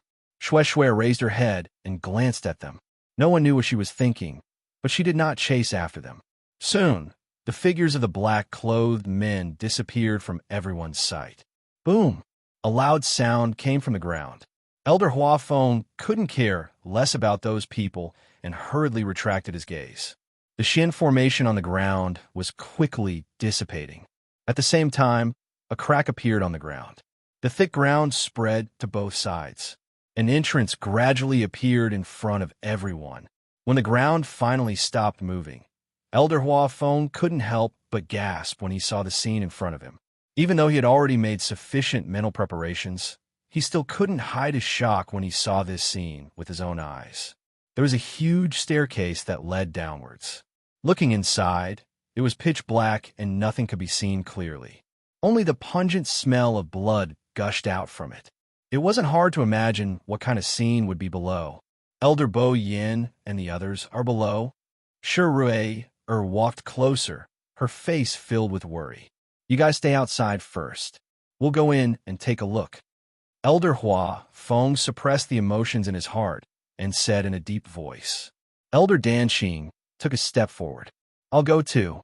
Elder Huafeng nodded. Everyone stood at the side and waited patiently. Elder Danxing walked to the edge of the entrance and suddenly turned around. Jiang Zhuan, who was standing behind the crowd, suddenly felt a chill down her spine and subconsciously looked up. He happened to meet Elder Danqing's gaze when he looked at Elder Danqing. Elder Danqing said indifferently, "When we find Bo Yin and the others, we should be able to ask them what they have experienced during this period of time." For some reason, Jiang Ji1 suddenly shivered. Mobile users, please browse and read. A better reading experience comes from the Love Network. Chapter 1387. I hope they're all safe. Elder Hua Feng didn't notice the abnormality in Elder Danqing's expression as he walked down. Stepping on the ice-cold steps, his heart actually trembled as well. Suddenly, footsteps came from below. Elder Hua Feng's heart tightened, and he immediately became vigilant. He gathered force in his palm and was about to make a move. In the next moment, a familiar voice sounded. "Hua Feng, it's me." Although this voice was a little weak, Elder Hua Feng still recognized the other party's identity. A look of joy appeared on his face as he hurriedly looked down. "Bo Yin, is it you?" The footsteps were getting closer and closer. It was obvious that someone was walking up. Soon, an old but familiar face appeared in his line of sight. It was Elder Bo Yin, whom he had not seen for a long time. Elder Hua Feng hurriedly took a few steps forward and went over to support him. "Bo Yin, how are you?" He had known Elder Bo Yin for so many years, but this was the first time he had seen him so weak and haggard. When he got closer, he saw that Bo Yin's body was covered with several injuries. Elder Hua Feng's expression changed. Let's not talk about this for now. There's still many people down there." Elder Bo Yin waved his hand and said, "What? Oh, good, good." Elder Hua Feng reacted quickly and helped Elder Bo Yin up. Then, he turned around and waved at the other elders. "The few of you, come with me and bring them up." "Yes." The few of them followed Elder Hua Feng and rushed down. The rest of the people gathered around Elder Bo Yin. Seeing him like this, everyone was shocked and stunned. In the entire Lingxiao College, Elder Bo Yin was definitely one of the strongest people. What kind of trouble did they encounter that even he was reduced to such a state? On the other hand, Elder Danqing heaved a sigh of relief when he saw him like this. Fortunately, he was still alive. Are the others okay? Elder Bo Yin's expression was solemn as his lips moved. 7 people died. 3 of them were elders of the academy. When the crowd heard this, they were all stunned. For a moment, they didn't know what to say. Elder Danqing was silent for a moment before shaking his head and sighing. "We've done our best. This is already very good. You don't have to blame yourself too much." Based on the situation they had encountered before, plus the fact that they had been imprisoned here for so long, the death of 7 of them was already the best result. Pain flashed across Elder Bo Yin's face. "In the end, I was too rash." He only felt that this was an opportunity for his students to gain experience, but he had neglected the possible risks that existed here. He was responsible for every one of their deaths. Elder Danqing paused. "Jiang Juan is over there." As he spoke, he even raised his chin in that direction. Everyone looked over with different expressions on their faces. There was a problem. Why didn't Elder Danqing mention anything else but Jiang Jiwan? Furthermore, judging from his tone, it didn't sound like anything good. "What?" Elder Bo Yin was evidently taken aback as he turned his gaze and looked over. Sure enough, he saw Jiang Ziwan, who was standing at the back of the crowd and trying her best to minimize her presence. Elder Bo Yin frowned and said ambiguously, "You're quite lucky." Jiang Juan lowered her head, her entire body stiff, and she didn't dare to move. The corners of Elder Danqing's mouth twitched, but there was no smile on his face. That's right. Elder Bo Yin and the others struggled with all their might, but 7 of them still died. On the other hand, Jiang Ziwan escaped alone and actually withstood it. It had to be said that sometimes the heavens were indeed blind. I've already severed my master-disciple relationship with her. As for how to deal with it in the future, it's up to you. Elder Danqing said. Elder Bo Yin looked at him with a complicated gaze. He originally thought that Elder Danqing would be reluctant. He didn't expect him to be so straightforward. However, it made sense. If anyone was used as a shield by their most trusted and beloved disciple, no matter how much affection they had, it would vanish into thin air. Furthermore, that person chose to betray him without hesitation in order to survive. It would be strange if the person who was betrayed could still be forgiven. Got it. We'll talk about it when we return to the academy. Elder Bo Yin didn't want to waste any more time and energy on Jiang Zhuan. At least for now, the safety of the other elders and students of the academy was more important.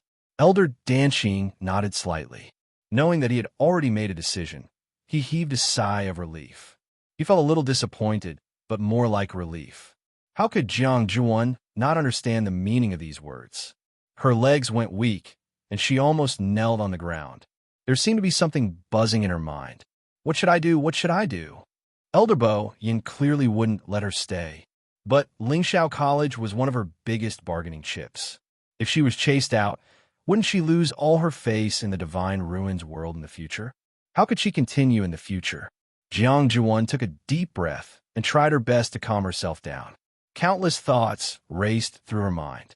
I have to solve this problem. I can't be expelled from Lingxiao College. Xue Xue is here too? Elder Bo Yin turned his gaze and saw Xue Xue.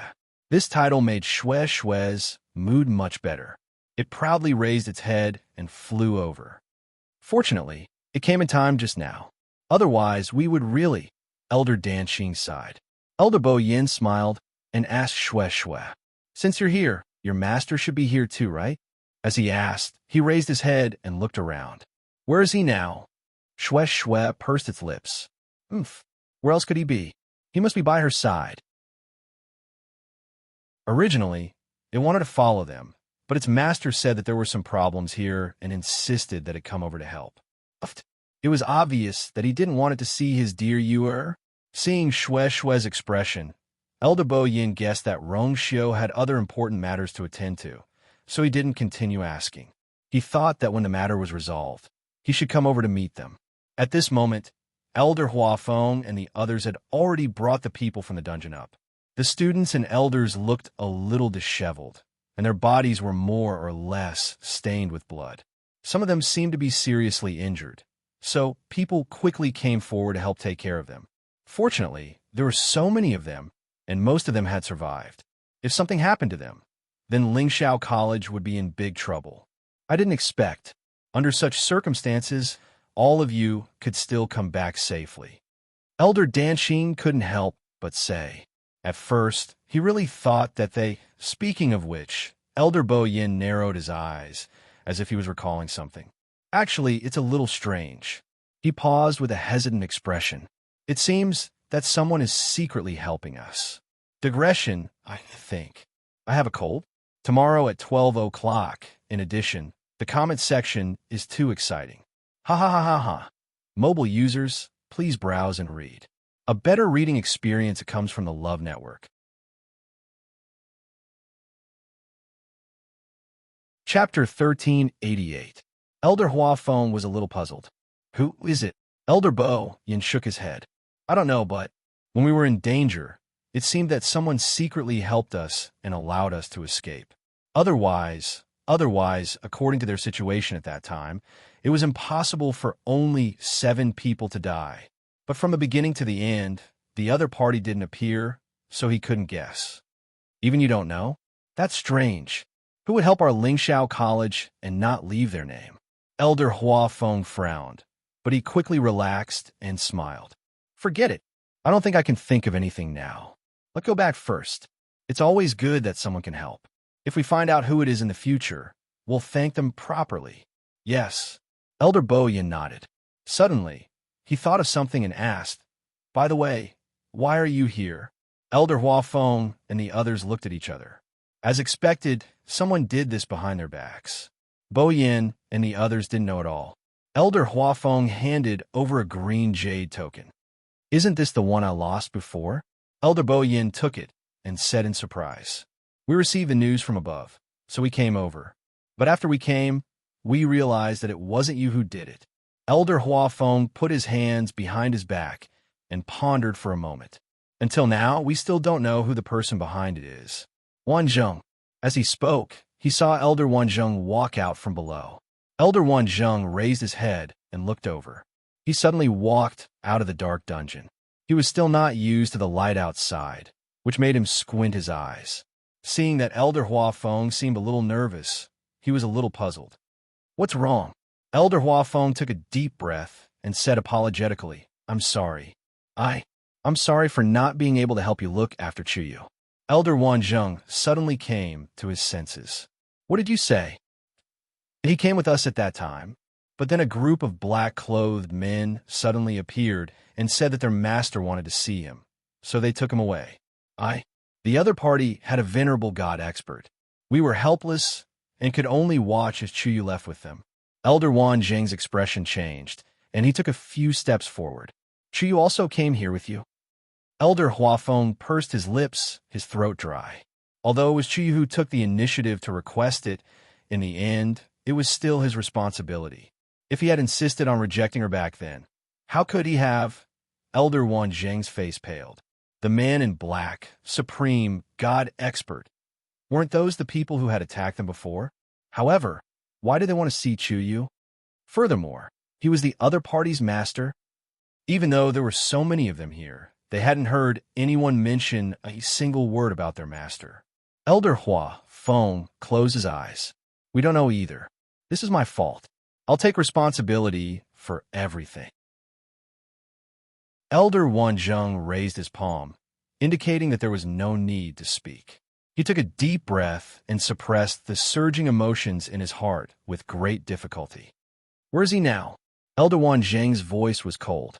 He spent a great deal of effort to restrain himself from getting angry, because he knew that this was absolutely not Elder Huafeng's fault. But if something really happened to Chuyu, he didn't know if he could remain so calm. Elder Huafeng clenched his fists tightly, his heart filled with self-blame and guilt. Their whereabouts are mysterious. Of course, they still didn't know. Wasn't it easy for a god of venerables to take someone away and hide someone in this boundless snowfield? The surroundings fell into a dead silence. Everyone knew how much Elder Wanzheng valued this disciple of his. Now that something like this had happened, how could he not be worried? "I'll go look for him myself." Elder Wanzheng turned around and was about to leave. Elder Bo Yin shook his head. "Wanzheng, you don't even know where he is now. Where are you going to look for him?" Elder Wanzheng stopped in his tracks and clenched his fists tightly. Was he going to just wait like this? He couldn't do it either. Elder Bo Yin pondered for a moment and said, "This place is dangerous. We have to leave with the remaining students as soon as possible. Even if the Heavenly Square Cauldron appears, we won't. The news about the Heavenly Square Cauldron is fake." Elder Huafeng couldn't help but interrupt. Then, under everyone's astonished gazes, Elder Huafeng briefly explained what had happened earlier. "So, there's a 99% chance that this news was deliberately released by someone to lure everyone here. If the Heavenly Square Cauldron really appeared, then the Three-Eyed Eagle clan wouldn't use a fake Heavenly Square Cauldron to scare people." And Elder Huafeng paused for a moment before he asked with uncertainty. "And from the Three-Eyed Eagle's reaction, the Heavenly Square Cauldron already had an owner a long time ago. But I didn't ask for the details. I think Chuyu might know more about it." After a short silence, Elder Bo Yin smiled bitterly. "I see. Actually, we already felt that something was wrong before, but we didn't expect it to be so. It seems that everyone has been deceived this time. But I don't know who the mastermind is. Why did he go through so much trouble to lure so many first-rate families here? I can't figure it out. It was really puzzling. I think it's better if we don't continue to participate in this show." Elder Bo Yin thought for a moment and pointed at a few people. "Leave a few of you here to search for Chuyu's whereabouts. The rest of you follow the main group back." Elder Bo Yin. A young woman's voice suddenly sounded. Many people looked in the direction of the voice. "Luo Shishir?" Elder Bo Yin looked at her inquisitively. "What do you want to say?" It could be seen that Luo Shishir was a little nervous and apprehensive, but after taking a deep breath, she still spoke firmly. "Elder, this place is vast and sparsely populated. It's really difficult to find someone here. Why don't I stay and search with you?" As she spoke, She glanced at Luo Yinlin beside her. Luo Yinlin raised his eyebrows and felt a little helpless in his heart. However, she was his biological sister after all, so he could only dote on her. He took a step forward. What Shursher said makes sense. Elder, the few of us want to stay and look for Chuyu together. It was always better to have more people. Elder Bo Yin was a little hesitant. But you guys were more or less injured before. In this situation, it was better to go back and recuperate as soon as possible. Who knew what would happen if they stayed here? Don't worry about this. We know what to do. Luo Yinlin and the others seemed to be very firm. Elder Bo Yin was in a dilemma. On one hand, he wanted to find Chuyu as soon as possible. On the other hand, he didn't want the other students to be in danger. Right at this moment, Shue, who had been bored to death at the side, suddenly had her eyes lit up and rushed forward. Everyone subconsciously looked over. A tall man in a black brocade robe was walking towards them. In his arms, he was hugging someone tightly. Rong Xiao. Mobile users, please browse and read. A better reading experience comes from the Love Network. Chapter 1389. Elder Bo Yin and the others were both surprised and delighted as they hurriedly stepped forward. When they got closer, they saw that the person in his arms was actually Chuyu. However, Chuyu's eyes were tightly shut and his lips were pale. It seemed that his condition wasn't very good. Rongxiu's clothes were also stained with dark blood. The thick smell of blood made people feel a little uncomfortable. One could imagine what kind of bitter battle the two of them had gone through. Elder Wanzheng was filled with worry. Chuyu, she's exhausted and has temporarily fainted. Rongxiu explained calmly. She'll be fine after she goes back and recuperates for a while. Only then did Elder Wanzheng feel relieved. That's good. That's good. However, his eyes were still fixed on Chu Luiyue. It was obvious that he was still afraid that something would really happen to her. Elder Hua Feng came back to his senses. Rongxiu, did you specially go to save Chuyu? As soon as these words were spoken, everyone fell silent for a moment. Rongxiu nodded slightly. Many people looked at each other in dismay, their hearts filled with shock. In Lingxiao College, who didn't know that Rongxiu had always taken care of Chuyu? The two of them had a close relationship. But today, they finally saw it for themselves. Rongxiu actually risked his life to save Chuyu. Looking at his blood-stained body, it wasn't hard to imagine what had happened before. But he still brought Chuyu back. This, I'm afraid it's not an ordinary matter anymore, right? Rongxiu had a cold personality. He wouldn't even look at unrelated people and things. But now, he was actually willing to help Chuyu like this. It was really surprising. Then, did you see those people who took Chuyu away and their master? Elder Hua Feng asked anxiously. A faint light flashed in the depths of Rongxiu's eyes. When I arrived, I only met two subordinates, but I didn't see their master. Elder Hua Feng was a little disappointed, but also a little relieved. That's good too. It's best that he came back safely. In this way, it would be difficult for them to find out who the mastermind was. However, the fact that the two of them were able to return safely made them feel even more fortunate. I wonder if Chuyu has seen the other party? As for these questions, he could only ask them later. Since everyone is here, let's not stay here any longer. Let's go back first. Elder Bo Yin said. Elder Hua Feng suddenly thought of something. Wait. The people around him looked at him. Elder Hua Feng hesitated. If we leave just like that, then what should we do about the place where Chuyu broke through earlier? If he guessed correctly, those people should still be waiting there. I wasn't worried about anything else. I just didn't know if Chuyu had left anything over there. After all, he stayed there for quite a long time. In reality, a few days was not a long time. However, compared to others who were unable to enter, it was indeed special. Every time he thought of the scene where Chuyu was able to enter and exit freely, and the other top experts were still unable to open it even after working together, a strange and absurd feeling would always surge in Elder Hua Feng's heart. Rongxiu's lips curved up slightly. Elder Hua Feng, don't worry. Based on her personality, how could she leave such a hidden danger behind? Moreover, that place was already... He paused. We'll just go back. There's nothing to see here. Rong Xiu's tone was always clear and indifferent, but it carried a noble aura that no one could disobey. Only then did Elder Hua Feng relax. Since you've already said so, then shall we leave now? Rong Xiu hugged her even tighter and looked down at her. Yes, they had to go back as soon as possible. Just like that, the hundreds of people from Lingxiao College embarked on their return journey. Fortunately, the journey back was very smooth, and they did not encounter any more trouble or danger. As long as they followed the established path back to the teleportation formation, they would be able to leave directly. The road was still covered in thick snow. Most people found it difficult to walk. Therefore, everyone's speed was not considered fast. From time to time, people would turn to look at Rong Xiu. Compared to the hardships of others, Rong Xiu seemed to be very relaxed. Although there were messy and dirty bloodstains on his body, the road was obviously not a problem for him. In fact, he was carrying someone in his arms. Many people sighed in their hearts. The strong were indeed not comparable to ordinary people.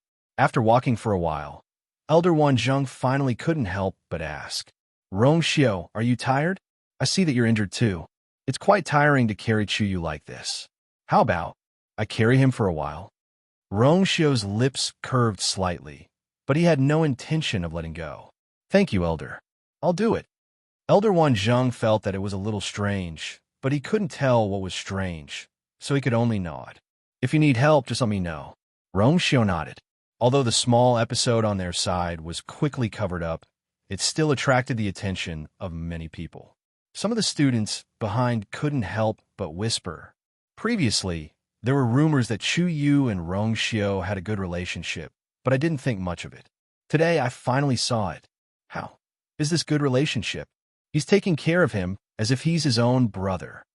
TSK, even if it's his own brother, he might not be like this, right? Hasn't Rong Xiu always been obsessed with cleanliness and doesn't like to be close to people?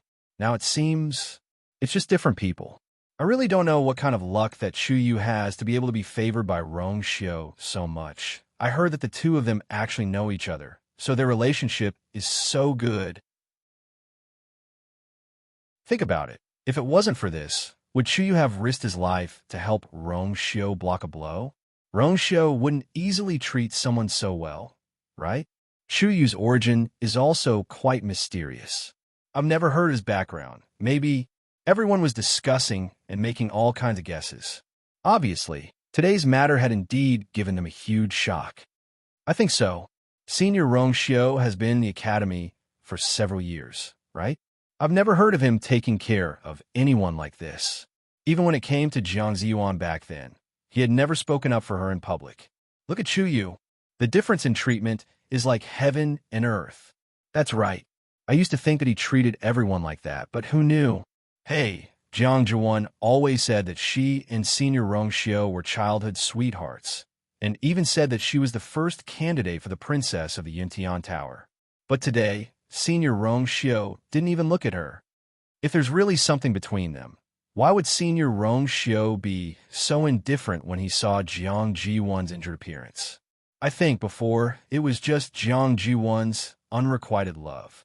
Jiang Ziyuan has already broken off her master-disciple relationship with Elder Danqing. I think this time when she goes back, I'm afraid she won't even be able to stay in the academy. A group of people roared with laughter, and some of them turned their heads to admire Jiang Ziyuan's expression. Jiang Ziyuan's chest and abdomen seemed to be surging with magma, as if it would suddenly erupt in the next moment. Mobile users, please browse for a better reading experience from the Love Network. Chapter 1390. But she still endured it. Now, everyone was waiting to see her make a fool of herself. Those who tried to curry favor with her in the past were now avoiding her, as if there was something terrifying about her. Jiang Ziyuan was furious, but she could only swallow her anger. She knew that her situation had reached the worst. If she didn't think of a way to get Elder Danqing to retract his order, then what awaited her when she returned was to be expelled from the academy. Ziyuan, what's wrong? You don't look too good. Liang Xiao walked over and seemed to be very worried.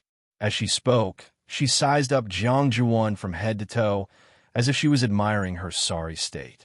Jiang Ji-won sneered in her heart. If Liang Xiao really cared about her, she would have come over long ago. Why wait until now? She was just making a fool of herself.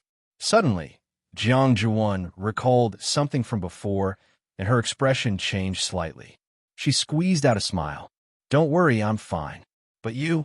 Xiao, so many first-rate families and clans are here this time. Your Liang family should be here too, right? Liang Xiao was stunned. She didn't expect her to suddenly mention this. I don't think so. Previously, she had sent a letter to her family. Her father said that he was busy with some matters in the clan recently and couldn't get away, so he didn't plan to get involved in this mess. Why? Did you see our family before?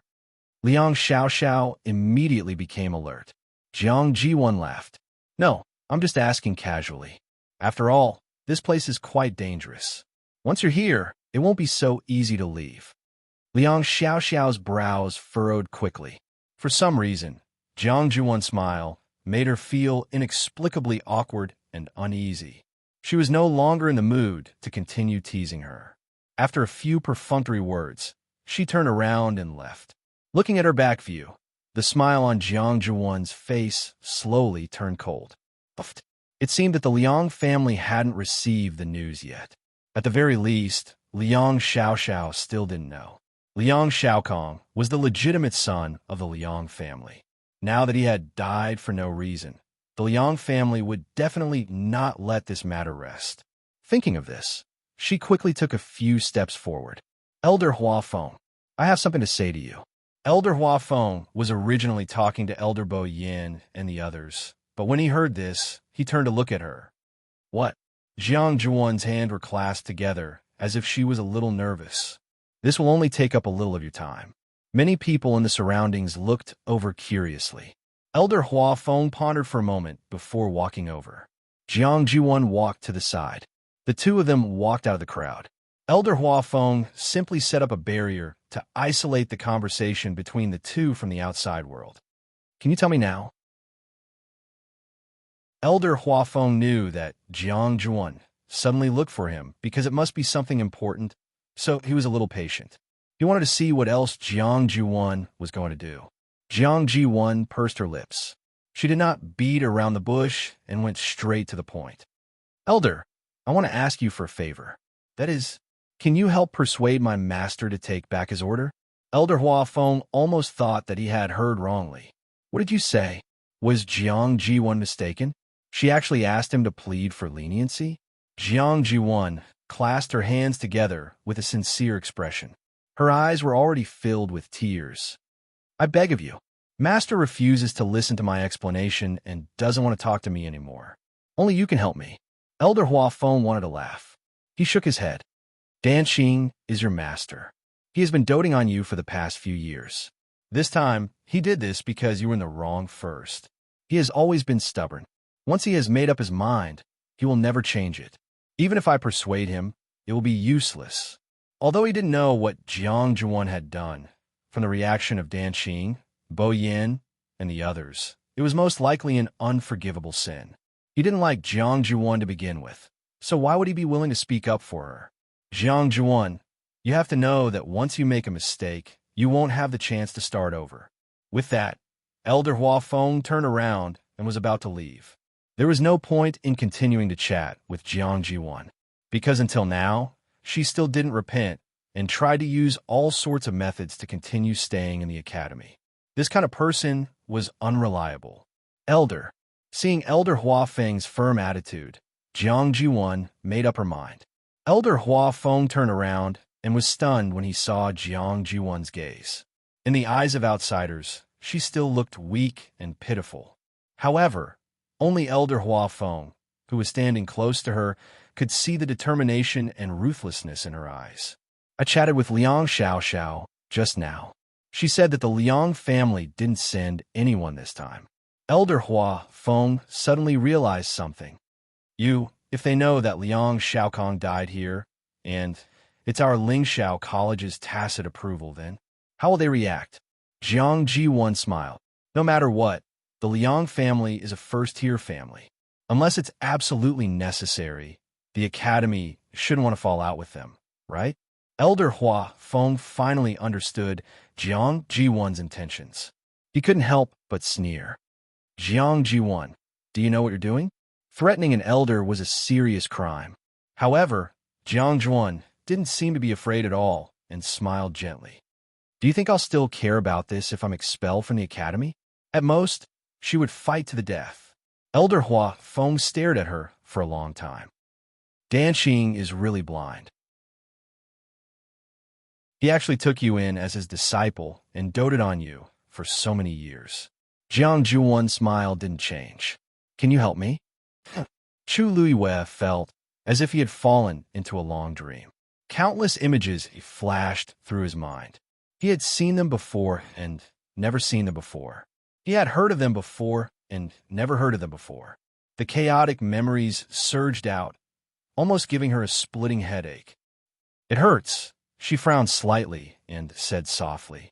Rongxiu looked at her, and his heart felt as if it had been rubbed by something. He bent his head slightly and wanted to kiss her, but he stopped just as he was about to do so. I almost forgot that there are these people around. After hesitating for a moment, he gently pressed his forehead against hers. The surroundings suddenly became much quieter. Elder Bo Yin looked at him with a panicked expression, his face full of confusion. Rongxiu raised his head with a calm expression. She seems to have a fever. Digression. The cold is so uncomfortable. I want to lie down like a corpse. Translator. Endless Fantasy Translation Editor. Endless Fantasy Translation.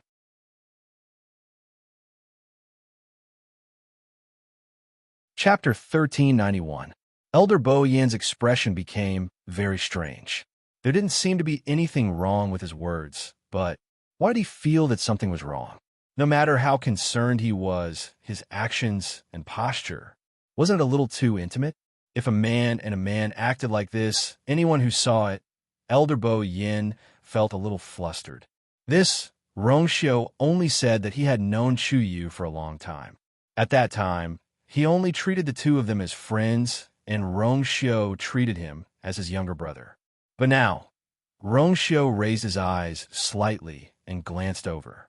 Elder Bo Yin, do you have the Clear Breeze pill? Oh, yes.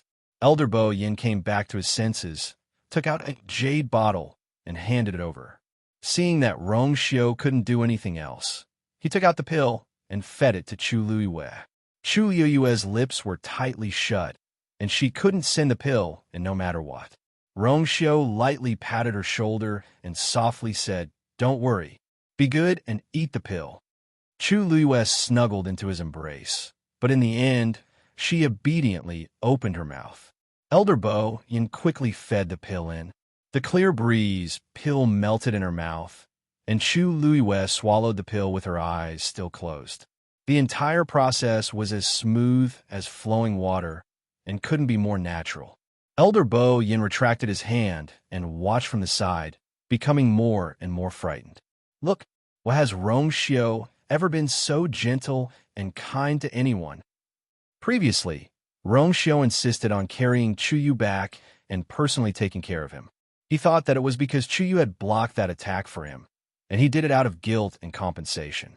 But now, in his impression, Rongxiu had never been close to women. A ridiculous thought appeared in Elder Bo Yan's mind. The thought made his heart beat wildly. He quickly glanced at Rongxiu and immediately retracted his gaze. Forget it. It's better not to ask about these things. At the very least, he shouldn't have such a strong tolerance right now. However, in the future, his attitude towards Chu Yu would probably have to change. Rongxiu's lips curled up slightly.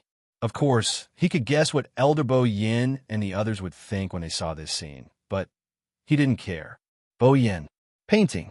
At this moment, Elder Hua Feng had finished his conversation with Jiang Jiwan. Bo Yin and Elder Danqing turned to look at him.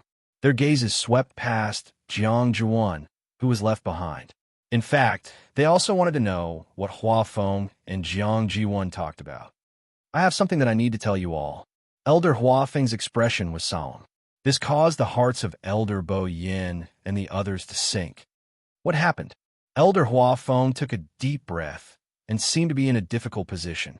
Jiang Jiwan, who was standing not far away, stopped in her tracks. She looked up with pride and anticipation in her eyes. Very good. As long as Elder Huafeng was willing to help, everything would be fine. Thinking that she had avoided a calamity, Jiang Zhuan couldn't help but heave a sigh of relief.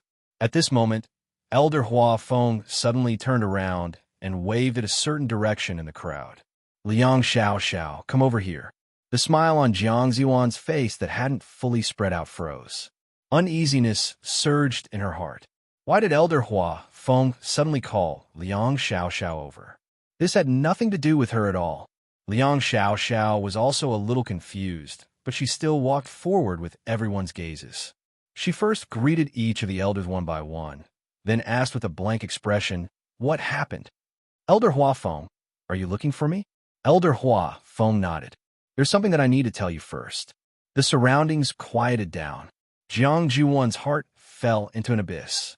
However, everything had already begun to develop in a direction that was out of her control. "Your brother, Liang Xiaokong, brought people here earlier," Elder Huafeng said very straightforwardly. Liang Xiao's eyes widened slightly. "My third brother is here? Didn't Daddy say that he wouldn't get involved in this matter? Could it be that third brother secretly brought people here? He has always been a little radical. Recently, the other disciples in the family have also performed well. He should be anxious? This does seem like something he would do." Elder Huafeng nodded slightly. "About a few days ago, when we just arrived at the canyon, we happened to meet him. At that time, he was being hunted down, and the Liang family members who followed him were all dead." Liang Xiao's expression suddenly changed. She moved her lips. "My brother," Elder Huafeng paused. "I'm sorry. You know Ling Xiao College's neutral position." Liang Xiao's legs went soft, and she almost fell. An elder beside her hurriedly supported her. Liang Xiao only felt a burst of coldness from the depths of her heart. Something surged from the bottom of her eyes, causing her vision to become blurry. She opened her mouth, but found that she couldn't say anything. Only gusts of cold wind poured in from between her lips and teeth. It was so cold that her internal organs seemed to curl up. Suddenly, she seemed to have thought of something. She suddenly turned around and looked at Jiang Zhuan. Jiang Zhuan's heart skipped a beat, and she looked away guiltily. "But," Ziyuan said before, "she didn't see my brother and the others." Liang Xiao gritted her teeth and said. Elder Huafeng followed her gaze and sighed. "Actually, you can't blame her for this. After all, you two have been good friends for many years. She doesn't want you to be sad, huh?" Ling Xiao almost laughed out loud. Afraid that she would be sad? Didn't Jiang Zhuan ask those words on purpose? Why is she pretending to be a good person now? "Elder Huafeng, I wonder if you can tell me who killed my brother?" Liang Xiao clenched her hands and asked word by word. Elder Huafeng paused.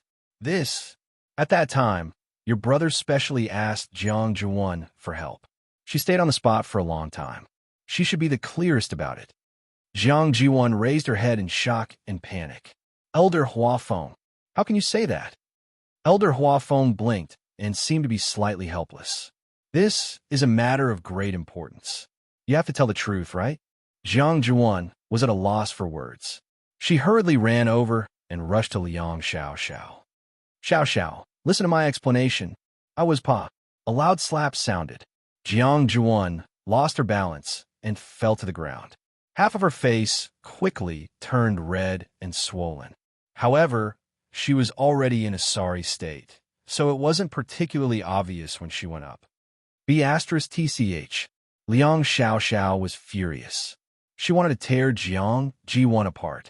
Liang Xiaokong didn't enter Ling Xiao College, so he wasn't familiar with the elders and the others in the college. Among those people, he was most familiar with Jiang Zhuan. Of course, Liang Xiao knew that her third brother had feelings for Jiang Zhuan.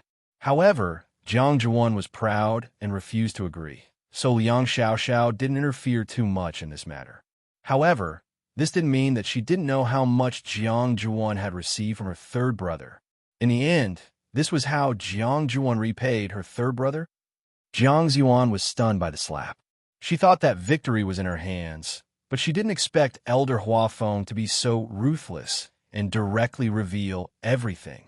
Reveal everything to the world. Mobile users, please browse and read. A better reading experience comes from Love Network.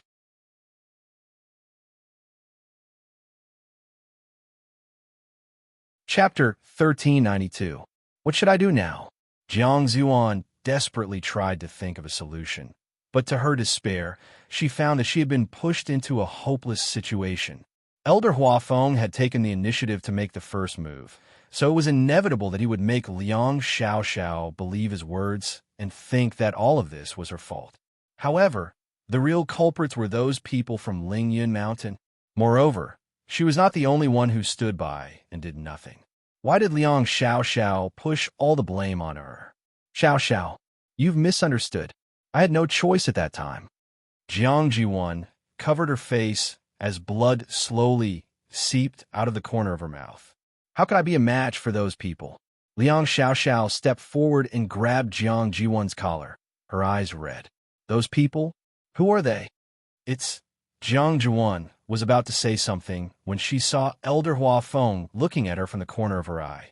He raised his eyebrows and revealed a faint smile. She suddenly shivered. No, she could not say it. If the words Lingyun Mountain came out of her mouth, then she would definitely suffer from Lingyun Mountain's revenge in the future. Lingyun Mountain was a true first-rate family. Not to mention her, even the entire Jiang family in the Immortal Water Tomb was no match for them. She must not get involved in this big trouble. I don't know. Jiang Jiwan's mouth was filled with a thick, sweet taste that made her want to vomit. At that time, they were all in disguise. I didn't recognize them. Bang! Liang Xiaoxiao threw Jiang Jiwan to the ground. Although she was not as strong as Jiang Jiwan was already at the end of her rope. She did not even have the strength to fight back and could only be humiliated by the other party. Liang Xiaoxiao's chest rose and fell violently, obviously still angry. She pointed at Jiang Jiwan and smiled coldly. Good. Jiang Jiwan, I've seen through you today. From now on, I, Liang Xiaoxiao, and the entire Liang family are irreconcilable with you. Jiang Jiwan's heart thumped. What would happen if he was targeted by a first-rate family? She didn't need to use her brain to know, but this matter was clearly led by Elder Huafeng and the others. So what did it have to do with her? At that time, no one present made a move. Suddenly, a white light flashed through Jiang Jiwan's mind. She suddenly understood something. Liang Xiaoxiao did it on purpose. Growing up in such a big family and being doted on so much, Liang Xiaoxiao was obviously not as stupid as she looked on the surface. In fact, she was very smart. She knew that this matter was related to the Academy, but she didn't want to become enemies with the Academy. Moreover, the Academy was famous in the Divine Ruins world for having a high profile and never getting involved in the affairs of any aristocratic family or clan. It was understandable that they would do this. However, someone had to be held responsible for this matter. Then, she, Jiang Jiwan, had become the scapegoat. In this way, she could maintain a stable relationship with the Academy and avenge Liang Xiaokong. Why not? Jiang Jiwan wanted to support herself to stand up, but after trying a few times, she found that her body was trembling violently.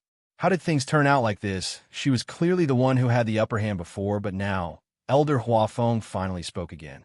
Xiao, actually, you can't blame her entirely for this matter.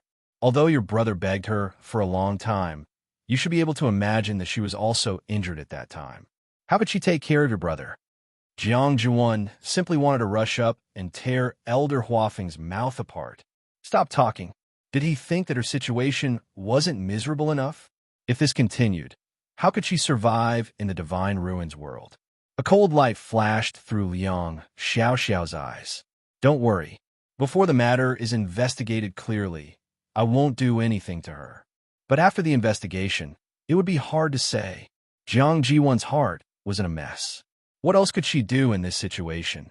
Suddenly, she raised her head and looked past the crowd at the tall man in black. Right now, he was probably the only one who could help her. Your Highness, Jiang Jiwan used all her strength and shouted loudly as two streams of tears flowed down. She didn't know where she got the strength from, but she suddenly stood up and rushed over. Although her footsteps were staggering, her speed wasn't slow. Because it was too sudden, by the time everyone reacted, she had already rushed a distance away. Elder Huafeng's face turned cold. He took a step forward and blocked in front of Jiang Jiwan. He angrily rebuked, "Jiang Jiwan, are you crazy?" Jiang Jiwan was unable to get past him.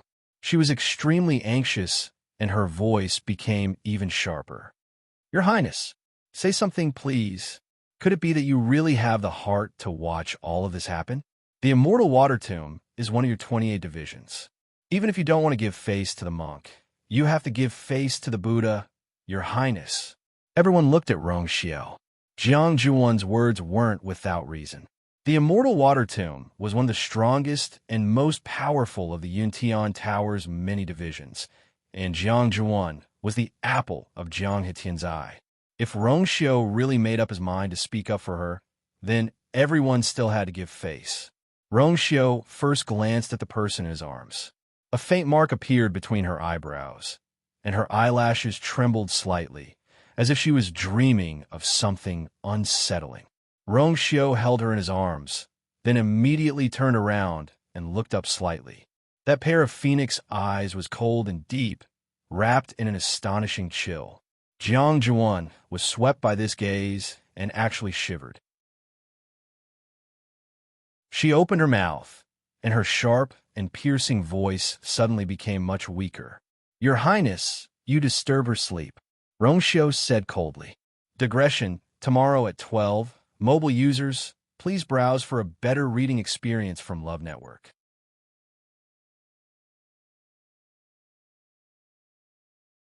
Chapter 1393. The surroundings were silent. Jiang Juwan opened her mouth slightly, her pale lips trembling in disbelief. She wanted to say something, but found that her throat was dry and her chest was tight. She couldn't say a word. Her face was burning. Rong Xiao's words were even more embarrassing than Liang Xiaoxiao's slap. Disturbed, Chu Yu's sleep? Could it be that her safety was not as important as that person's sleep?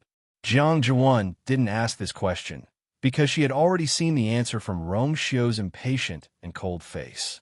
Those phoenix eyes looking at her were cold and emotionless, distant and indifferent, without even the slightest bit of friendship. Jiang Juwan's strength seemed to have been sucked out of her body in an instant, and her whole body went limp on the ground. No one went to help her.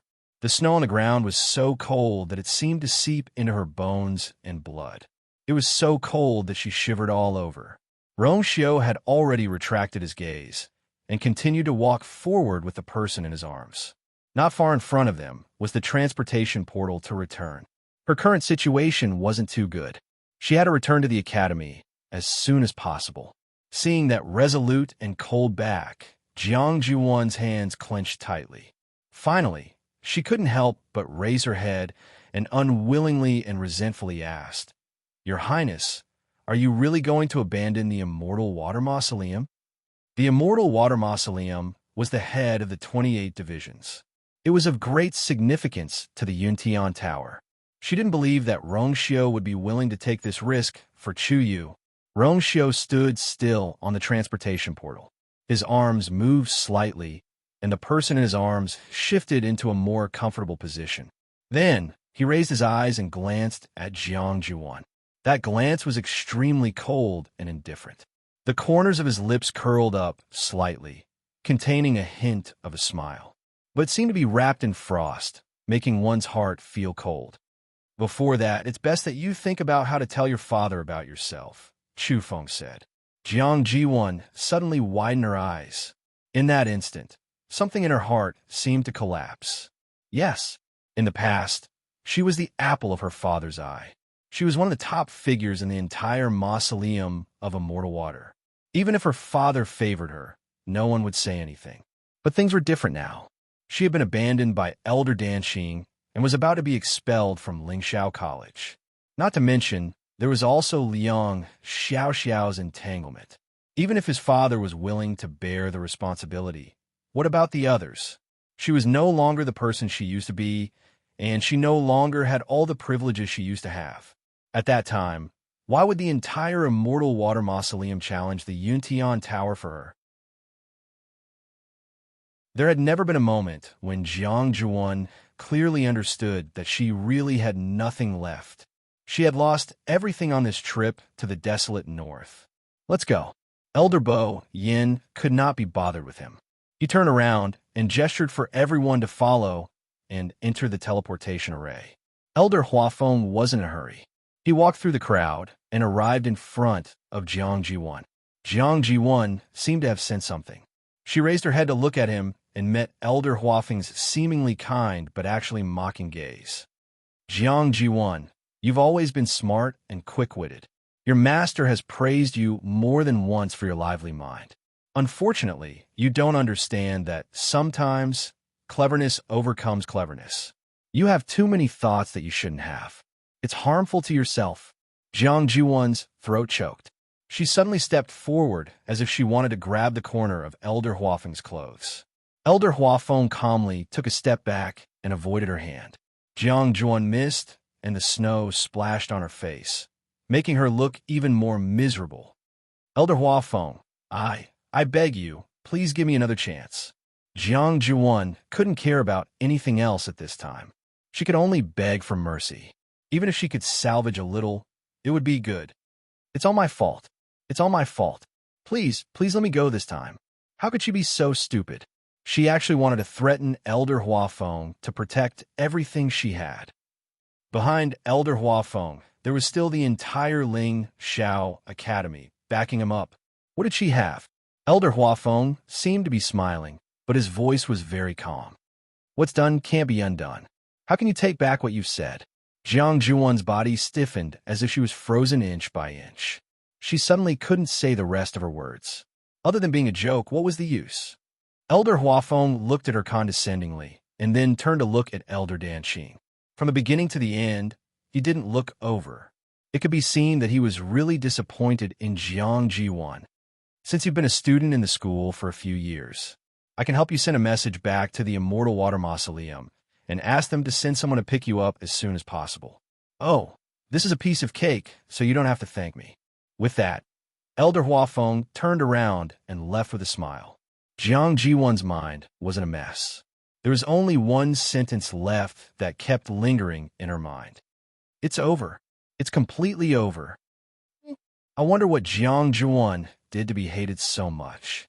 Luo Shishir got on the teleportation formation and couldn't help but mutter when she caught a glimpse of Jiang Jiwan lying in the snow with a face full of despair. No matter what it is, it's not a good thing. Luo Yinlin smiled at the side. Elder Danqing treats her like a daughter and has always doted on her. To be able to force him to cut off their master-disciple relationship. That Jiang Jiwan is indeed capable. Luo Shishir nodded.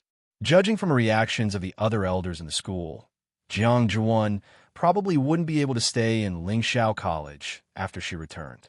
A good hand of cards has been played to a pulp. That's all there is to it. Thinking back to the past Jiang Jiwan, how glorious and proud she was. But now, she was so hated by others in the future, it would be very difficult for her to have a place in the Divine Ruins world.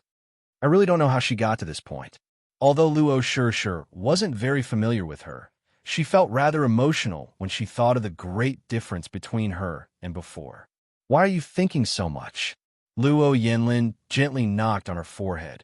Whether she lives or dies has nothing to do with us. Just take a look. As the outstanding son of the Luo family who was very likely to inherit the position of the head of the family, Luo Yinlin had always been proud. He had never taken someone like Jiang Jiwan seriously. She was just a clown. Luo Shishir responded obediently. She curled her fingers and couldn't help but look in another direction. Even though there were so many people, she could still see Rong Xiao at a glance. He was very tall, and when he stood in a crowd, he would always stand out like a crane among chickens. Not to mention that handsome and devilish face that seemed to have been meticulously carved by the heavens, at any time, seemed to gather all the splendor and brilliance, causing everything around him to dim in comparison. This teleportation formation wasn't small, but with so many people standing together, it was still a little crowded. However, there seemed to be an invisible barrier around Rongxiu, making it difficult for people to get close. Cold, noble, disdainful. It was as if standing closer would be blasphemy. Chu Yu was in his arms, and his appearance couldn't be seen clearly. Luo sure bit her lip. I wonder how Chu Yu is doing now. A better reading experience came from the Love Network.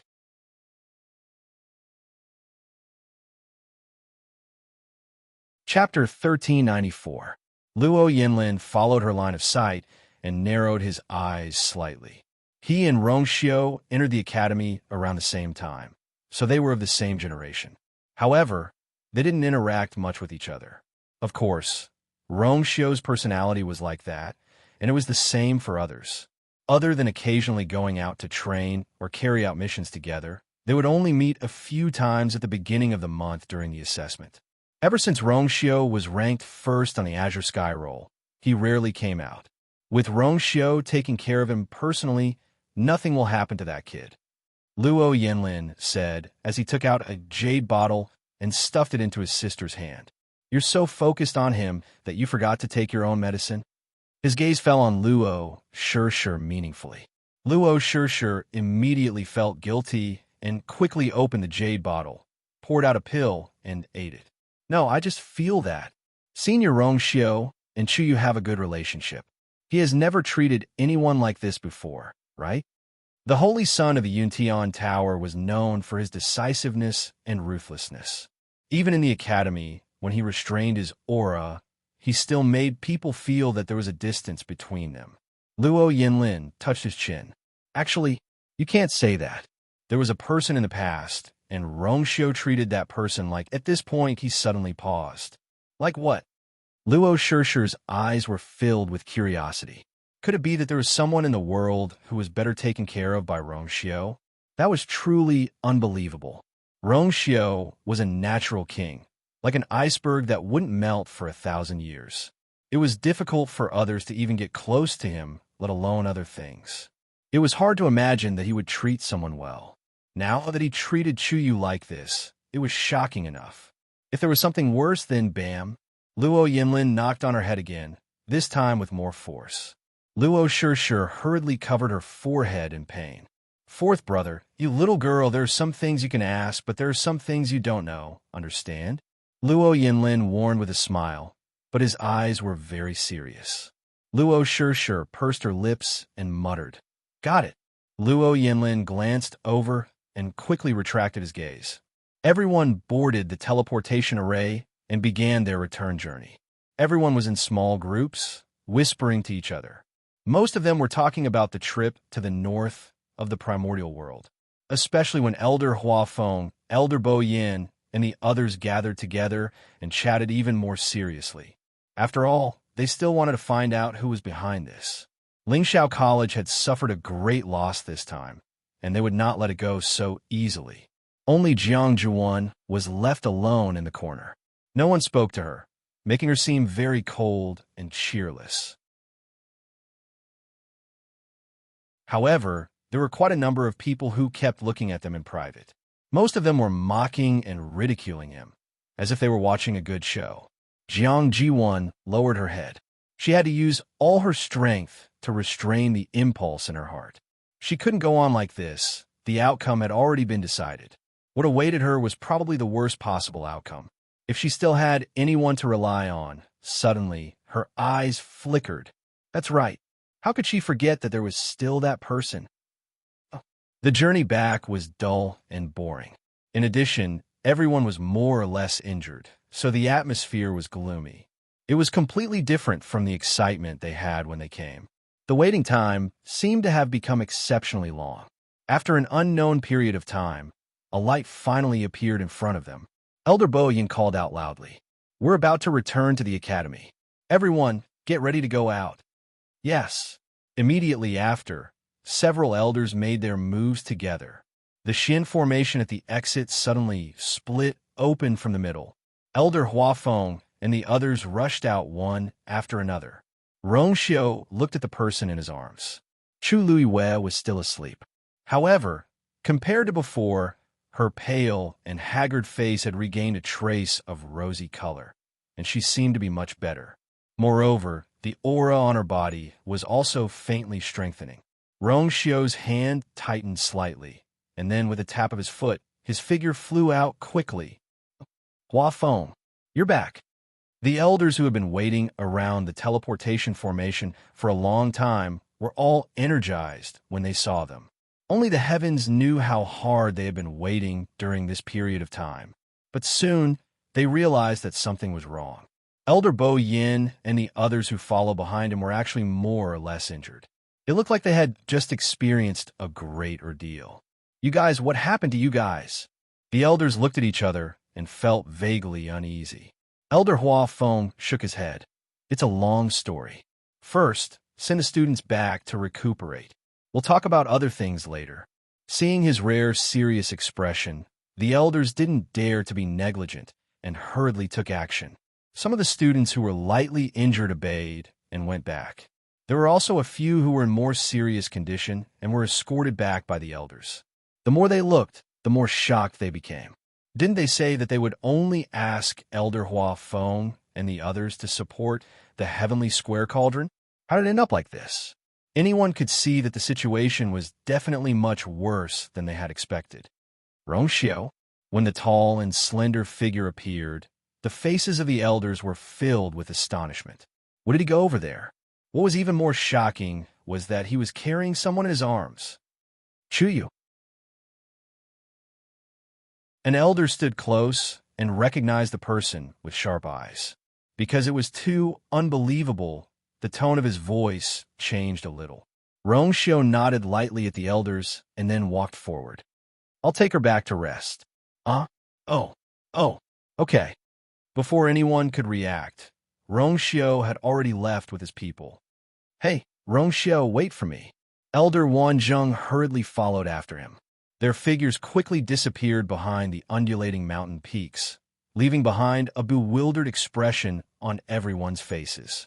After a long while, someone stammered, What's going on? Elder Bo Yin laughed bitterly. If only he knew. Moreover, he didn't want to figure out now. Inside, there would be a lot of problems. Rongxiu has always known his limits. Don't worry about him. Let's clean up this mess first.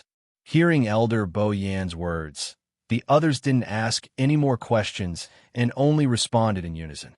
Yes. Rongxiu directly brought Chu Luiyue back to his residence. After entering the room, he carefully put her down. Elder One Zheng hurriedly followed behind them. Rongxiu, how's Chuyu? Rongxiu covered her with a blanket and gently rubbed his finger on her soft hand twice before putting her hand under the blanket. This action was extremely subtle, and because his back was facing Elder Wanzheng, the latter didn't notice. When Elder Wanzheng walked over, Rongxiu straightened his body and placed a hand on Rongxiu's forehead. The fever seems to have subsided a little, but I don't know when she'll wake up. Mobile users, please browse for a better reading experience from Love Network.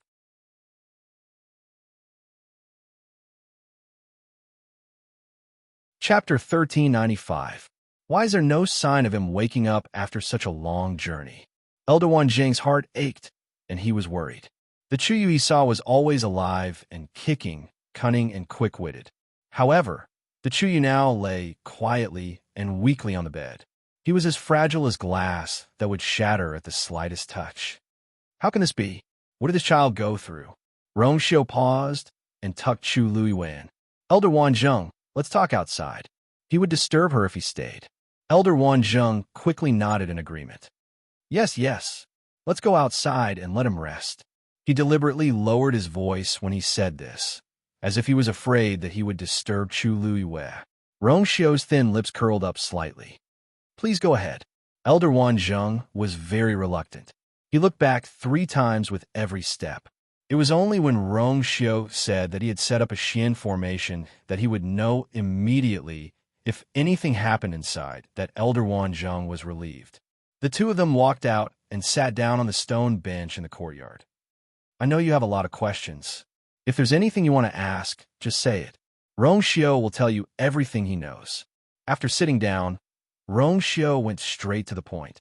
He was very sincere in front of Elder Wanzheng. If it was someone else, it would have been fine.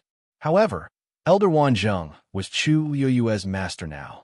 He was one of the people who had the most right to care about her. Elder Wanzheng was indeed full of questions. There were too many things he wanted to ask. However, when he heard Rongxiu's words, he did not know where to start. After thinking seriously for a while, he sorted out his thoughts and finally asked, "How's Chu Yu's condition now?" He had been in such a hurry that he had forgotten to take Chu Yu's pulse personally. However, Rongxiu was also a celestial physician.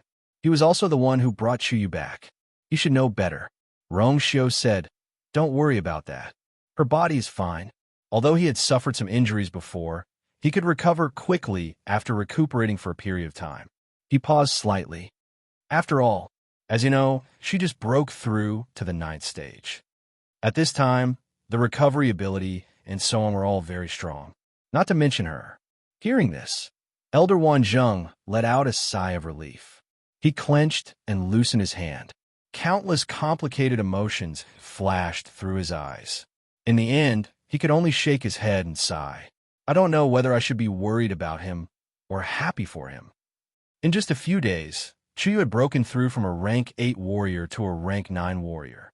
He had already heard about it from Elder Huafeng. It was just that he was more worried at that time, so he didn't think too much about it. Now that everyone had returned, and Chu Yu's condition seemed to have stabilized, he finally realized how shocking this matter was. How many people in the world could encounter such a fortuitous encounter? This time, so many people went to the northern border of the Great Desolate Land, but in the end, they all returned in failure. Only Chu Yu, who didn't even have the time to follow at the beginning, became the winner. This brat's luck is really extraordinary. When he woke up and thought about it, Elder Wanzheng could only use the word luck to describe this matter. He was already shocked enough when he saw that kid break through to the 8th stage with his own eyes. He didn't expect that not long after, he would actually, according to speed, he might suddenly break through to the divine realm and become a divine rank expert one day. Elder Wanzheng relaxed a little and couldn't help but tease. Rongxiu's eyes drooped slightly as his thin lips curled up. Maybe. Anyway, as long as he's fine, this old man's heart will be at ease. Elder Wanzheng wiped the sweat off his forehead. By the way, Huafeng and the others said that Chu Yu was called away by a group of mysterious men in black. Do you know anything about it? After all, he was saved by Rongxiu. If there was anyone who knew anything, it would be him. Rongxiu shook his head and said the same thing as before. When I went, I didn't see their so-called master. Moreover, the other party was very cunning and didn't leave any clues. This is difficult. Elder Wanzheng frowned. If that's the case, we can only wait for Chu Yu to wake up before we can find out anything. But who knew when he would wake up? Rongxiu smiled. You don't have to worry. I will take good care of him during this period of time. When he wakes up, perhaps, everything will have an answer. Elder Wanzheng nodded. That's the only way. Oh right, there's one more thing. As he spoke, he looked at Rongxiu hesitantly. You and Chu Yu, what is your relationship? Elder Wanzheng was very conflicted when he asked this question. Previously, he only thought that the two of them were close friends. Rongxiu took care of Chu Yu as his younger brother. But judging from the situation in the past few days, it was clear that Rongxiu's eyes flickered. There seemed to be waves in his deep, almond-shaped eyes.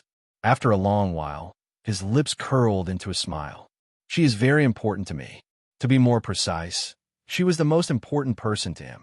Elder Wanzheng was stunned. It was very rare for Rongxiu to say something like this. After all, this was a person who could kill the people of the Yuntian Tower without blinking an eye. Rongxiu obviously didn't want to reveal too much, so Elder Wanzheng knew that he shouldn't ask anymore. He thought about Rongxiu's words carefully several times in his heart and finally looked at him. That's good.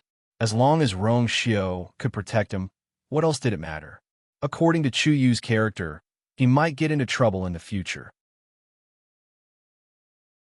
Just like this time, those people didn't choose anyone and only took him away. If it wasn't for Rongxiu, he really didn't know what the result would be. Elder Wanzheng stood up. Everyone has just returned, and there are many things to deal with. During this period, it should be more chaotic outside.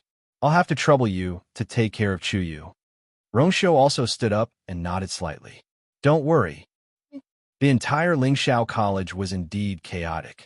More than 300 students and elders had walked on the line of life and death. They had almost been completely wiped out in the primordial north region. This was something that the college had never encountered in hundreds of years. In addition to comforting everyone, Elder Bo Yin and the others had already started to investigate this matter. The main point was the news of the appearance of the heavenly square sacred cauldron. Where did it come from? The person who spread this fake news was basically the mastermind behind this. The atmosphere of the entire college became tense. Everyone was on high alert. Even the air seemed to have frozen. And in this serious and cold atmosphere, something else happened that caused waves in everyone's hearts. Jiang Zhuan of the Jiang family of the Immortal Water Hill was officially expelled from Lingxiao College. Digression, 6:00 p.m., mobile users, please browse for a better reading experience from Love Network.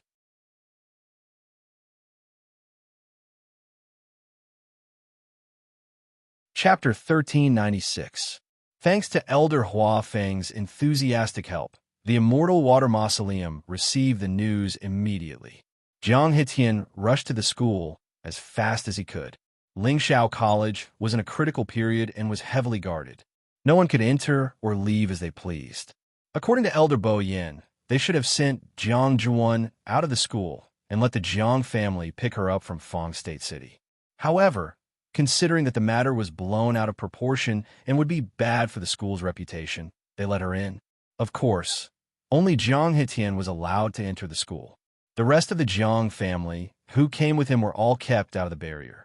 Jiang Hetian felt deeply humiliated, but with the matter at hand, he couldn't care less. In a hall in the school, as soon as Jiang Hetian entered, he saw several elders seated. His precious daughter, Jiang Zhuan, was standing alone in the middle of the hall. The atmosphere was stagnant and seemed to be freezing. Jiang Hetian's heart sank. This atmosphere was enough to explain too many things. Jiang Hetian of the Immortal Water Mausoleum greets the elders. He suppressed the uneasiness in his heart and bowed politely as usual. Hearing the voice, Jiang Jiwan trembled and slowly turned around. The father and daughter looked at each other. Jiang Hetian's heart trembled violently because the current Jiang Jiwan was too haggard and disheveled. Her face, neck, and even wrists were clearly marked with scars. Her bright, watery eyes were bloodshot and even a little sluggish. There were dark circles under her eyes, and it was obvious that she didn't sleep well. Ziyuan, Jiang Hetian's heart ached. He hurried a few steps to Jiang Jiwan's side. You? What happened to you? Seeing his anxious face, Jiang Jiwan's nose twitched, and she couldn't help but cry. Father, I'm sorry. Her reaction made Jiang Hetian even more worried and nervous. He patted her shoulder lightly and whispered a few comforting words. Don't worry, I'll definitely uphold justice for you this time. As he spoke, he took a step forward and cupped his hands at the elders present. Elders, if you want to remove Ziyuan's name, you should at least give a reason, right? What's going to happen to her in the future? In the message that Lingxiao College had sent to him, they had only mentioned that they would be expelled, but they had not explained the reason. This was what puzzled him the most.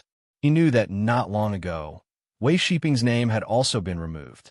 However, everyone knew the reason.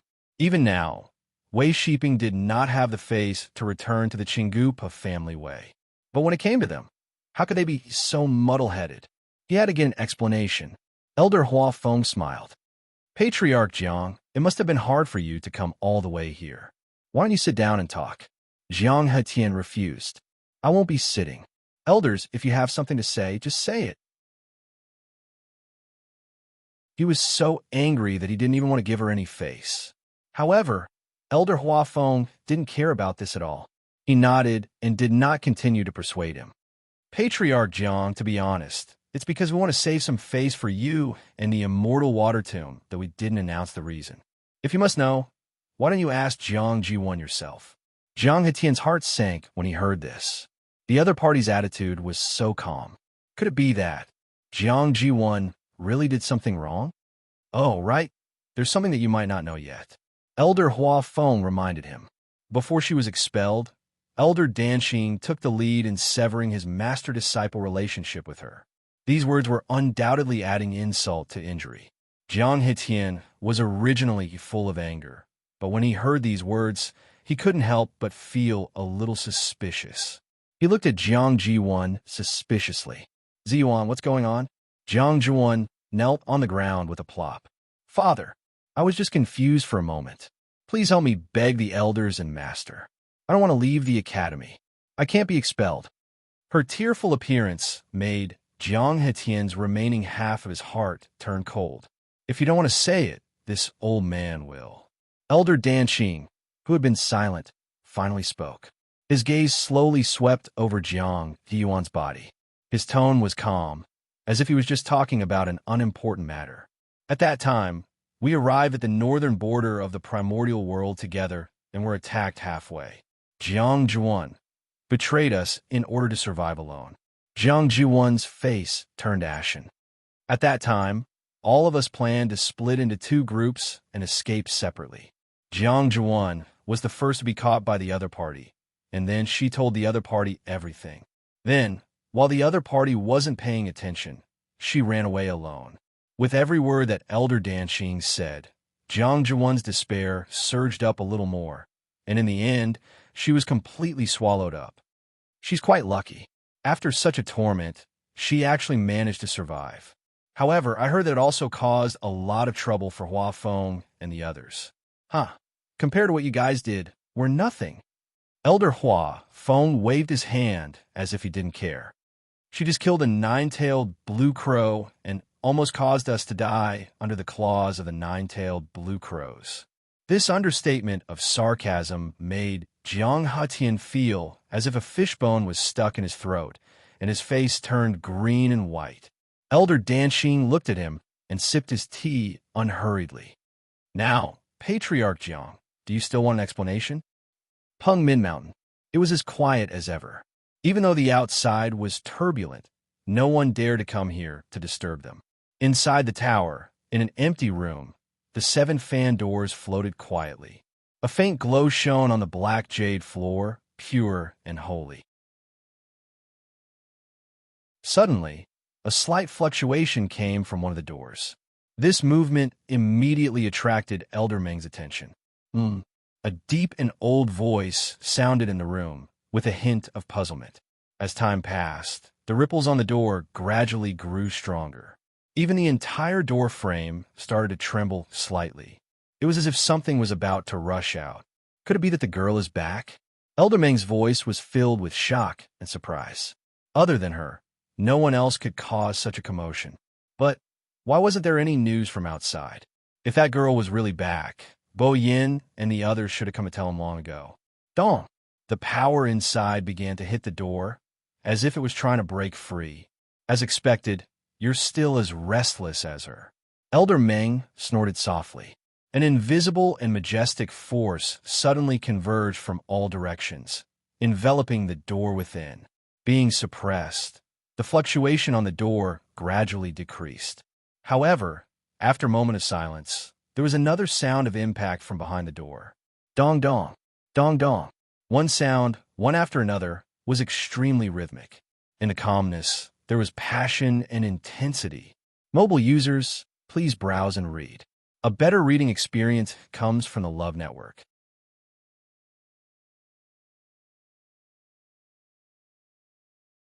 Chapter 1397. In the end, Jiang Hetian still left Lingxiao College with Jiang Jiwon. The father and daughter came out of the hall and walked to the boundary of the college without saying a word. Elder Hua Feng originally planned to send them off, but in the end, Jiang Hetian declined. After being humiliated to this extent, he really didn't have the face to face these Lingxiao College elders anymore. The only thing he wanted to do now was to take Jiang Jiwon and leave this place as soon as possible. In the middle, there were a few students who bumped into this scene, but they just stood there and pointed. They didn't have the slightest intention of coming over to say hello or say goodbye.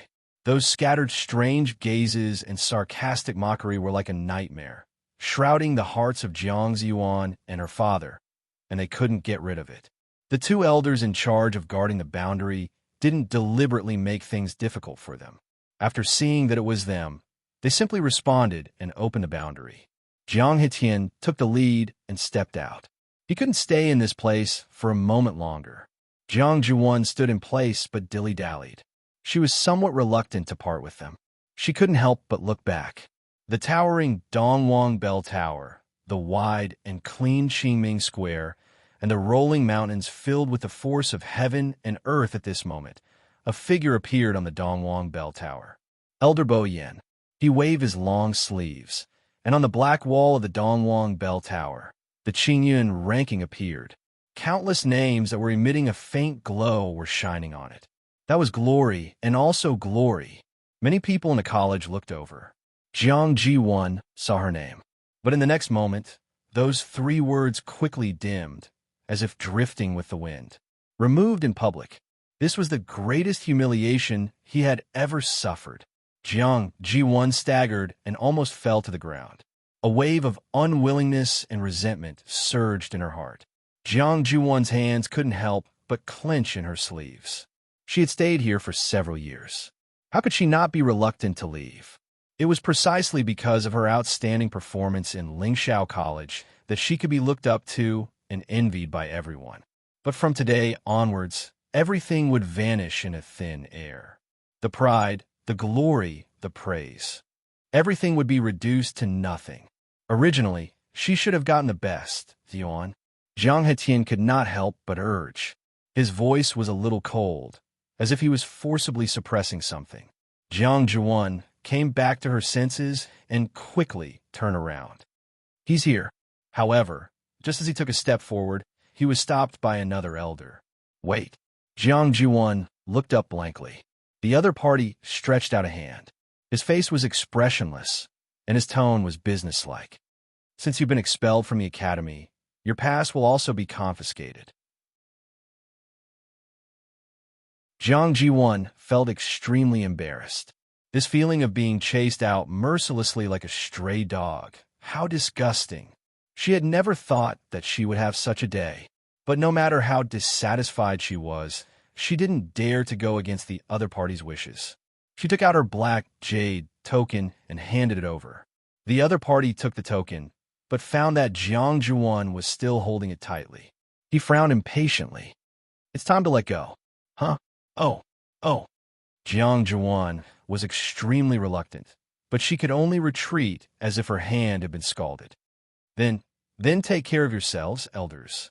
I'll leave with my father first. Before she could finish, the two elders had already waved their sleeves and closed the barrier. The rest of Jiang Juan's words were stuck in her throat, and she couldn't say anything else. Jiang Hetian's expression finally turned completely cold. Jiang Juan was humiliated, but how could he not be implicated?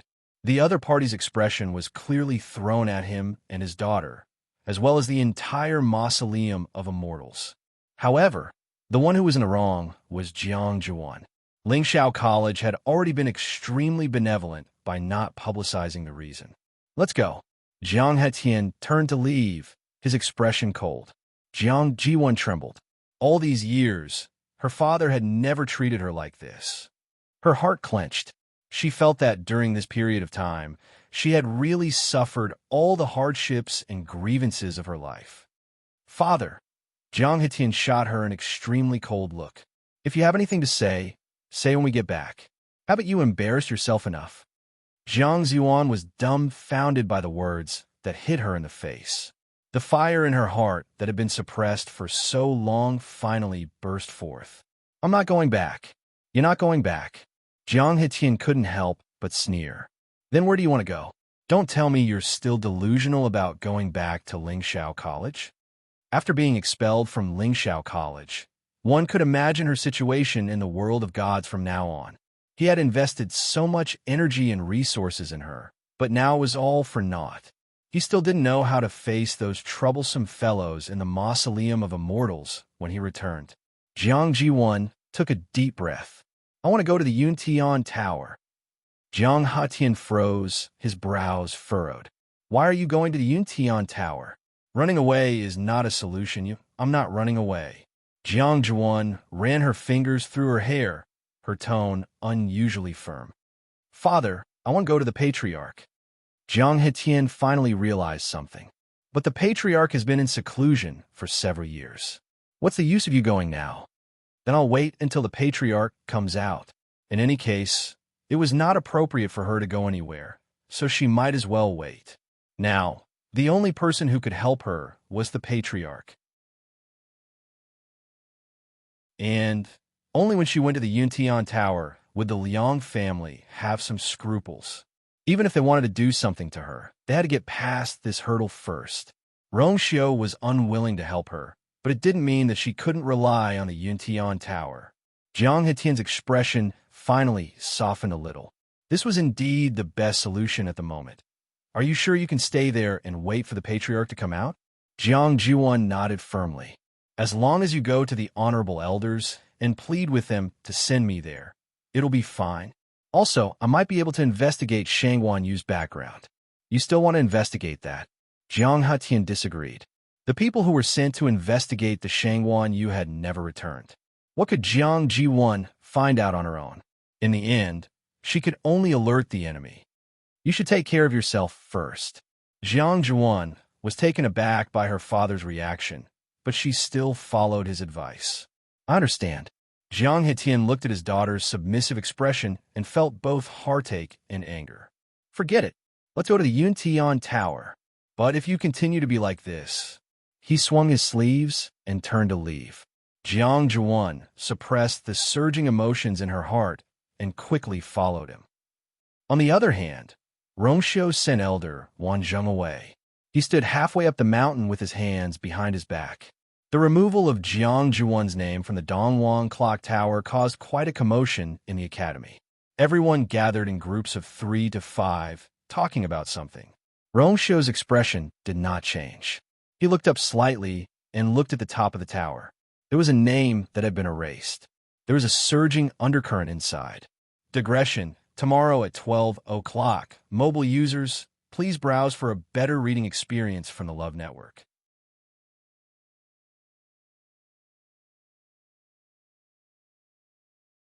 Chapter 1398. Lingxiao College began to deal with the follow-up matters. On the other side, many aristocratic families and clans who were still in the northern region of the primitive wilderness finally realized that something was wrong. The huge tomb was surrounded by a crowd of people. It was quiet. Finally, someone couldn't help but stand up. Forget it. If any of you want to continue staying here, you can continue to stay here. I won't keep you company. This sentence instantly broke the precarious balance on the scene. Everyone looked over and couldn't help but feel nervous. Jean D glanced at him coldly and snorted. What? You can't stand it anymore? Didn't they say that they would open the barrier together? Now you want to quit? Fine. It's up to you. With one less person, there would be less competition. The other party didn't show any weakness. Huh. Jean D, don't be too optimistic. There are so many of us. How long have we been here? Haven't we made any progress? I think ordinary people can't enter this damn place at all. Staying here is just a waste of energy. Jean D's face became a little ugly, because he knew that the other party was telling the truth. Many people looked at each other. In fact, after such a long time, they had already been nervous, but they were too embarrassed to speak first, as if they were afraid of someone. Now that someone finally spoke first, they immediately relaxed their mental defenses and became active. That's not unreasonable. Even if there are really treasures in here, it's useless if we can't get in. What's more, Chu has already gone into plunder. Who knows what leftovers are left? That's right. We can't wait anymore. We've wasted so much energy and time for nothing. Instead of waiting for an illusory opportunity here, it's better to go back and concentrate on cultivation.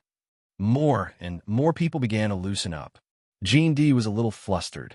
If they all left, the Golden Wings sect alone would not be able to open the barrier. Of course, even if they worked together, it seemed to be useless. He glanced at the barrier with hatred. By the way, it's been so long. Why hasn't there been any news from the people of Lingxiao College? The sudden sentence made everyone quiet for a moment. Indeed, they had been waiting here for several days, but the people from Lingxiao College had not returned. He didn't know how they were doing now. And Chuyu, who was taken away by the black-clothed man, they have gone back. A cold voice suddenly came from the crowd. Everyone looked over in unison. The one who spoke was the man leading the group from Mount Lingyan. How do you know? There are so many things in the northern region of the primordial wilderness that we haven't figured out yet. How could they just leave like that? Jean D asked skeptically. Don't tell me you're just trying to fool us? The man put away the things in his hands and stood up. The Liang family had already started investigating Liang Xiaokong's death. Those people from Lingxiao College had obviously gone back a long time ago.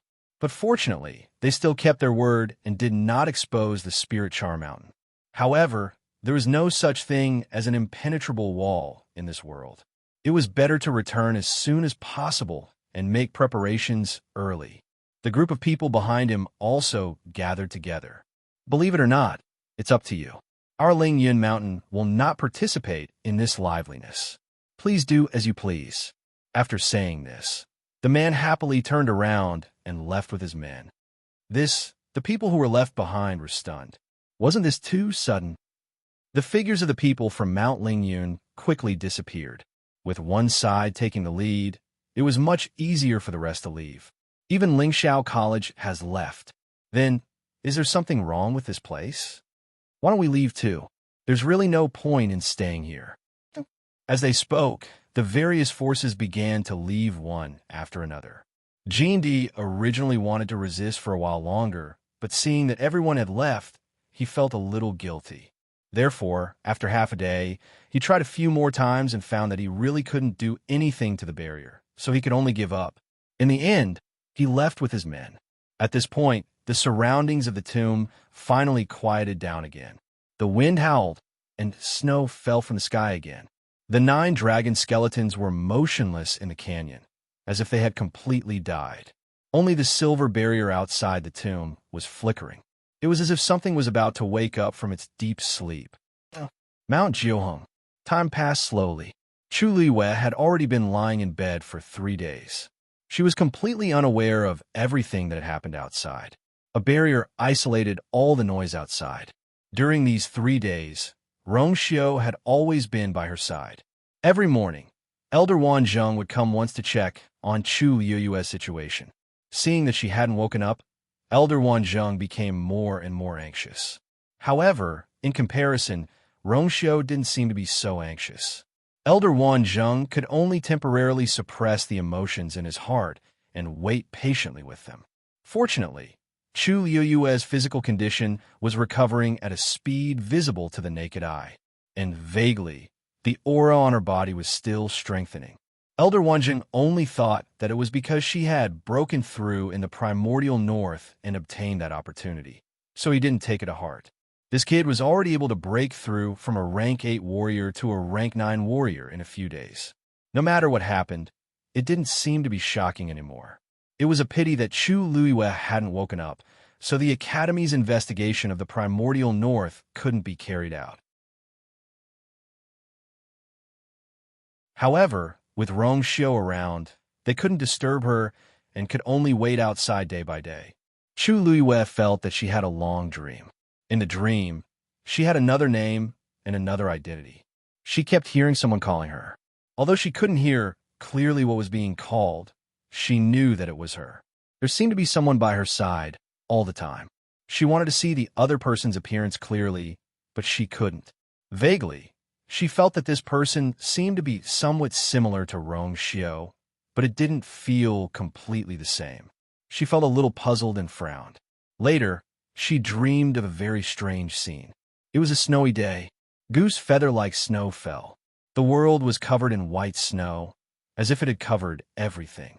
Only one place had a special scenery. Many peach blossoms bloomed quietly in the ice and snow. The light pink petals swayed gently in the cold wind, and the stamen emitted a faint fragrance. With a light sniff, it refreshed one's heart. Against the pure, silvery white background, these balls of pink looked especially lively and pleasing. Snowflakes fell on the petals, sparkling and translucent. She turned around and smiled at that person. Look, I told you that peach blossoms can bloom in winter. That person seemed to chuckle softly and walk towards her. Closer and closer. Clang. A sound suddenly shattered all of the illusions. Chu Luiyue suddenly opened her eyes. Mobile users, please browse and read. A better reading experience comes from the Love Network.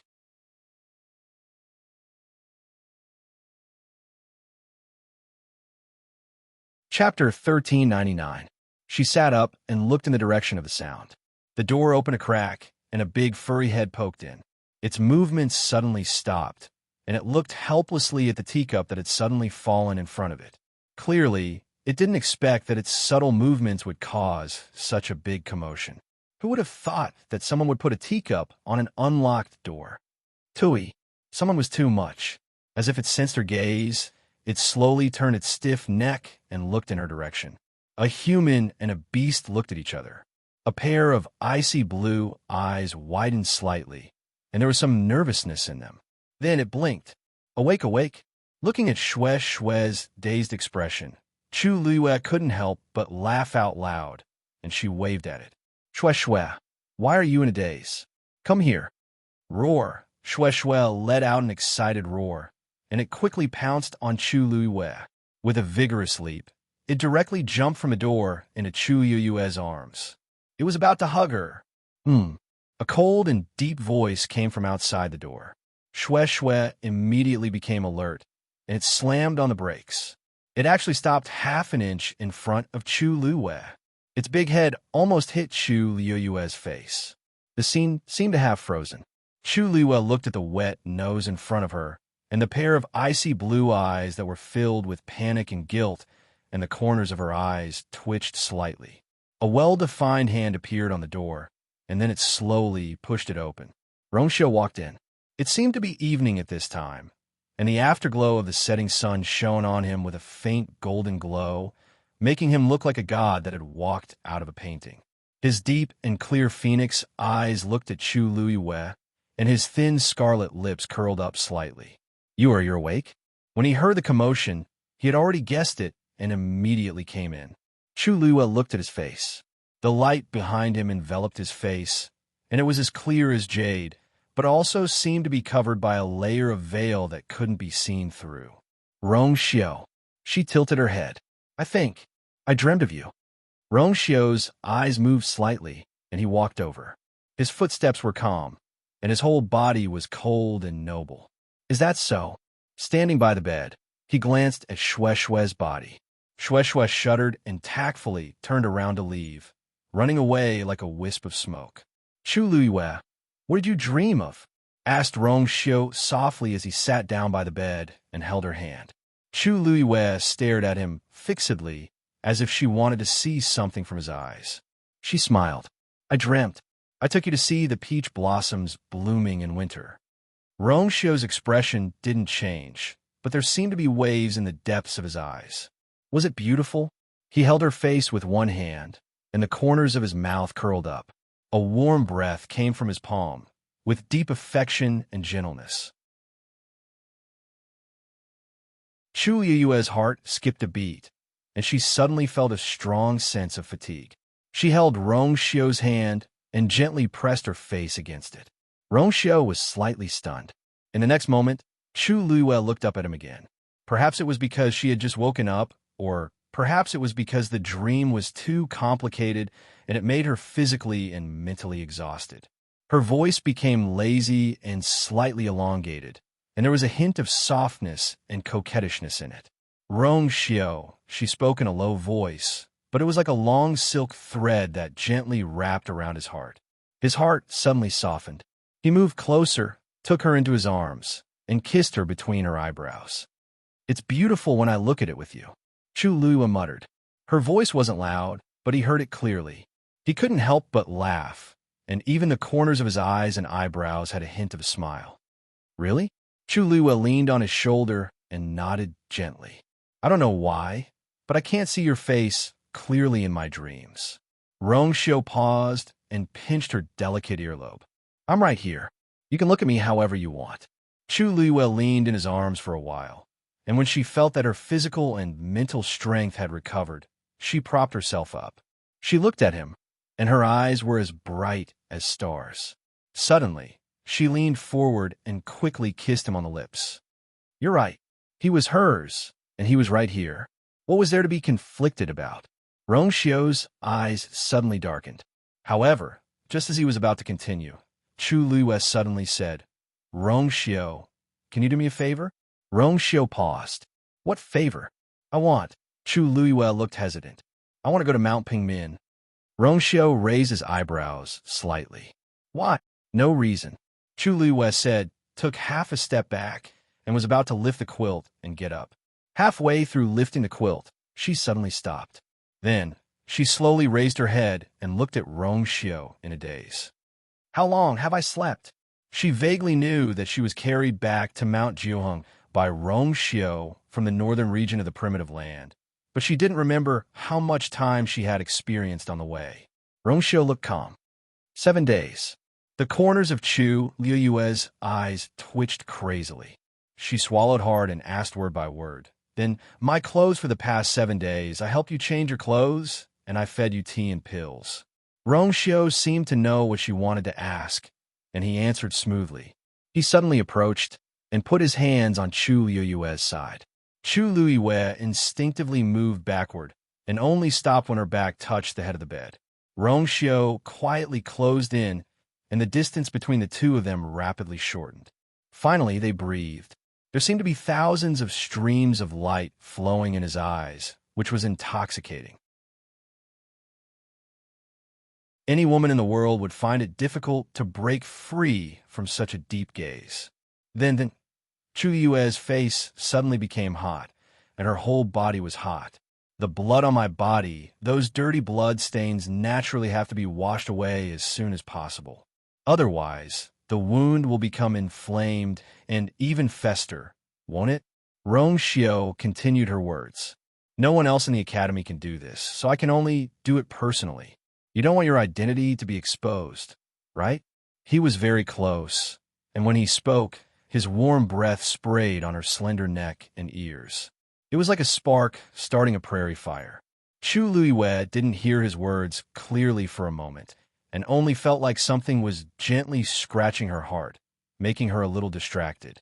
Don't worry. In order to let your wound recover as soon as possible, I will help you every day for the next few days. Chu Luiwe finally couldn't listen anymore. She grabbed the front of his clothes, pulled him over, and kissed him. There seemed to be flames burning in her eyes, warm and bright. Let's see what else you can say. Rongxiu suddenly sighed softly, and his words were unclear. Actually, it's been hard on me. Mobile users, please browse for a better reading experience from Love Network.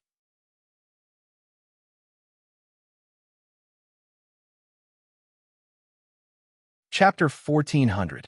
It's been hard on me, too. Chu Yue's face seemed to be on fire. It was almost boiling hot. Was she sleeping too deeply these days, or was Rongxiu's movements so gentle that she didn't notice? Rongxiu. It was rare for Chu Luiwe to feel embarrassed. Rongxiu saw that her face was red from teasing, so he finally stopped and left reluctantly. He held her hand and intertwined their fingers. We're already engaged. We're just short of a big wedding, aren't we? If you think it's impossible, then you help me? Chu Luiwe didn't know how to respond. This man's heart, liver, spleen, and lungs were really black, and his skin was getting thicker by the day. She took a deep breath, snorted softly, and glared at him. In your dreams. Immediately, she was finally able to get up. At this moment, she realized that the snow-white underwear on her body didn't seem to be her clothes. As if seeing her doubts, Rongxiu kindly explained, I have some spare clothes. It's just that. They're all from a few months ago, and now they don't quite fit. At this point, he glanced at her body with an extremely indifferent gaze. Although these were modeled after men's clothes and the underwear was looser, it still couldn't hide the girl's exquisite figure. Her stillness and movement were breathtaking. He vaguely felt a little hot, so he automatically looked away, one hand unconsciously loosening his collar. Make do with them first. I'll get them to send new ones over in a few days. Chu Luiwe, you've been preparing clothes for me? He even prepared underwear. Rongxiu didn't deny it and said frankly, you're growing. You're still growing, so it's natural for you to change your clothes often. It's supposed to be changed once a month, but you've been staying in the academy recently, so they didn't send them over for the time being. After all, she was still 16 or 17 years old. In such a short period of time, she had undergone amazing changes. Rongxiu calmly rubbed his fingers, and there seemed to be a lingering fragrance on his fingertips. Chu Luiwe felt that she couldn't stay in this room any longer. She searched around and found that the previous clothes were all gone. Thinking about it, those clothes were full of blood stains, so she couldn't take them back. She took out a red robe from the universe ring and put it on, with a black jade belt around her waist. With her hair tied up, from afar, she looked like an elegant young man, except for her exceedingly beautiful face. Chu Luiwe looked at herself in the bronze mirror and sized herself up. It's not good to wear that mask all the time, so I'll only help you wear it for a while when elders. As Rongxiu spoke, he flicked his wrist, and the thin mask flew to Chu Luiwe and gently landed on the ground. Chu Luiwe reached out and caught it. She wanted to put it on her face, but she paused after thinking about it. She looked up at herself in the bronze mirror again. She hadn't looked at her face so carefully for a long time. A few months had passed, and her appearance seemed to have changed slightly. Her eyes were more delicate and beautiful, and the contours of her cheeks were clearer. All in all, she looked more and more like the Shangwanyu of the past. She remembered that when she was this age in her previous life, her appearance seemed to be 70 to 80% similar to her current appearance. Coupled with her expression, it was even more similar. A thought suddenly flashed through Chu Luiwe's mind. Would she become exactly the same as her old self in a few years? But how could there be someone who was exactly the same in this world? Chu Luiwe lowered her eyes slightly to hide the emotions in her eyes and carefully put the mask back on. Yes or no, she would know when the time came. After checking her body from head to toe and confirming that there were no problems, Chu Luiwe turned to look at Rongxiu. Will you help me with the previous favor? She was talking about the matter of Mount Pengmin. Rongxiu's breath froze slightly, and then he smiled at her. I will do my best to help you. After Chu Luiwe packed up, she went to find Elder Wanzhong. After all, he was her master, and he had worked hard for her during this period of time. She had to go over and greet him. And the news of her waking up was also known by Elder Bo Yin, because it was Rongxiu who came personally to tell him. What? You want Chu Yu to enter Mount Pengmin?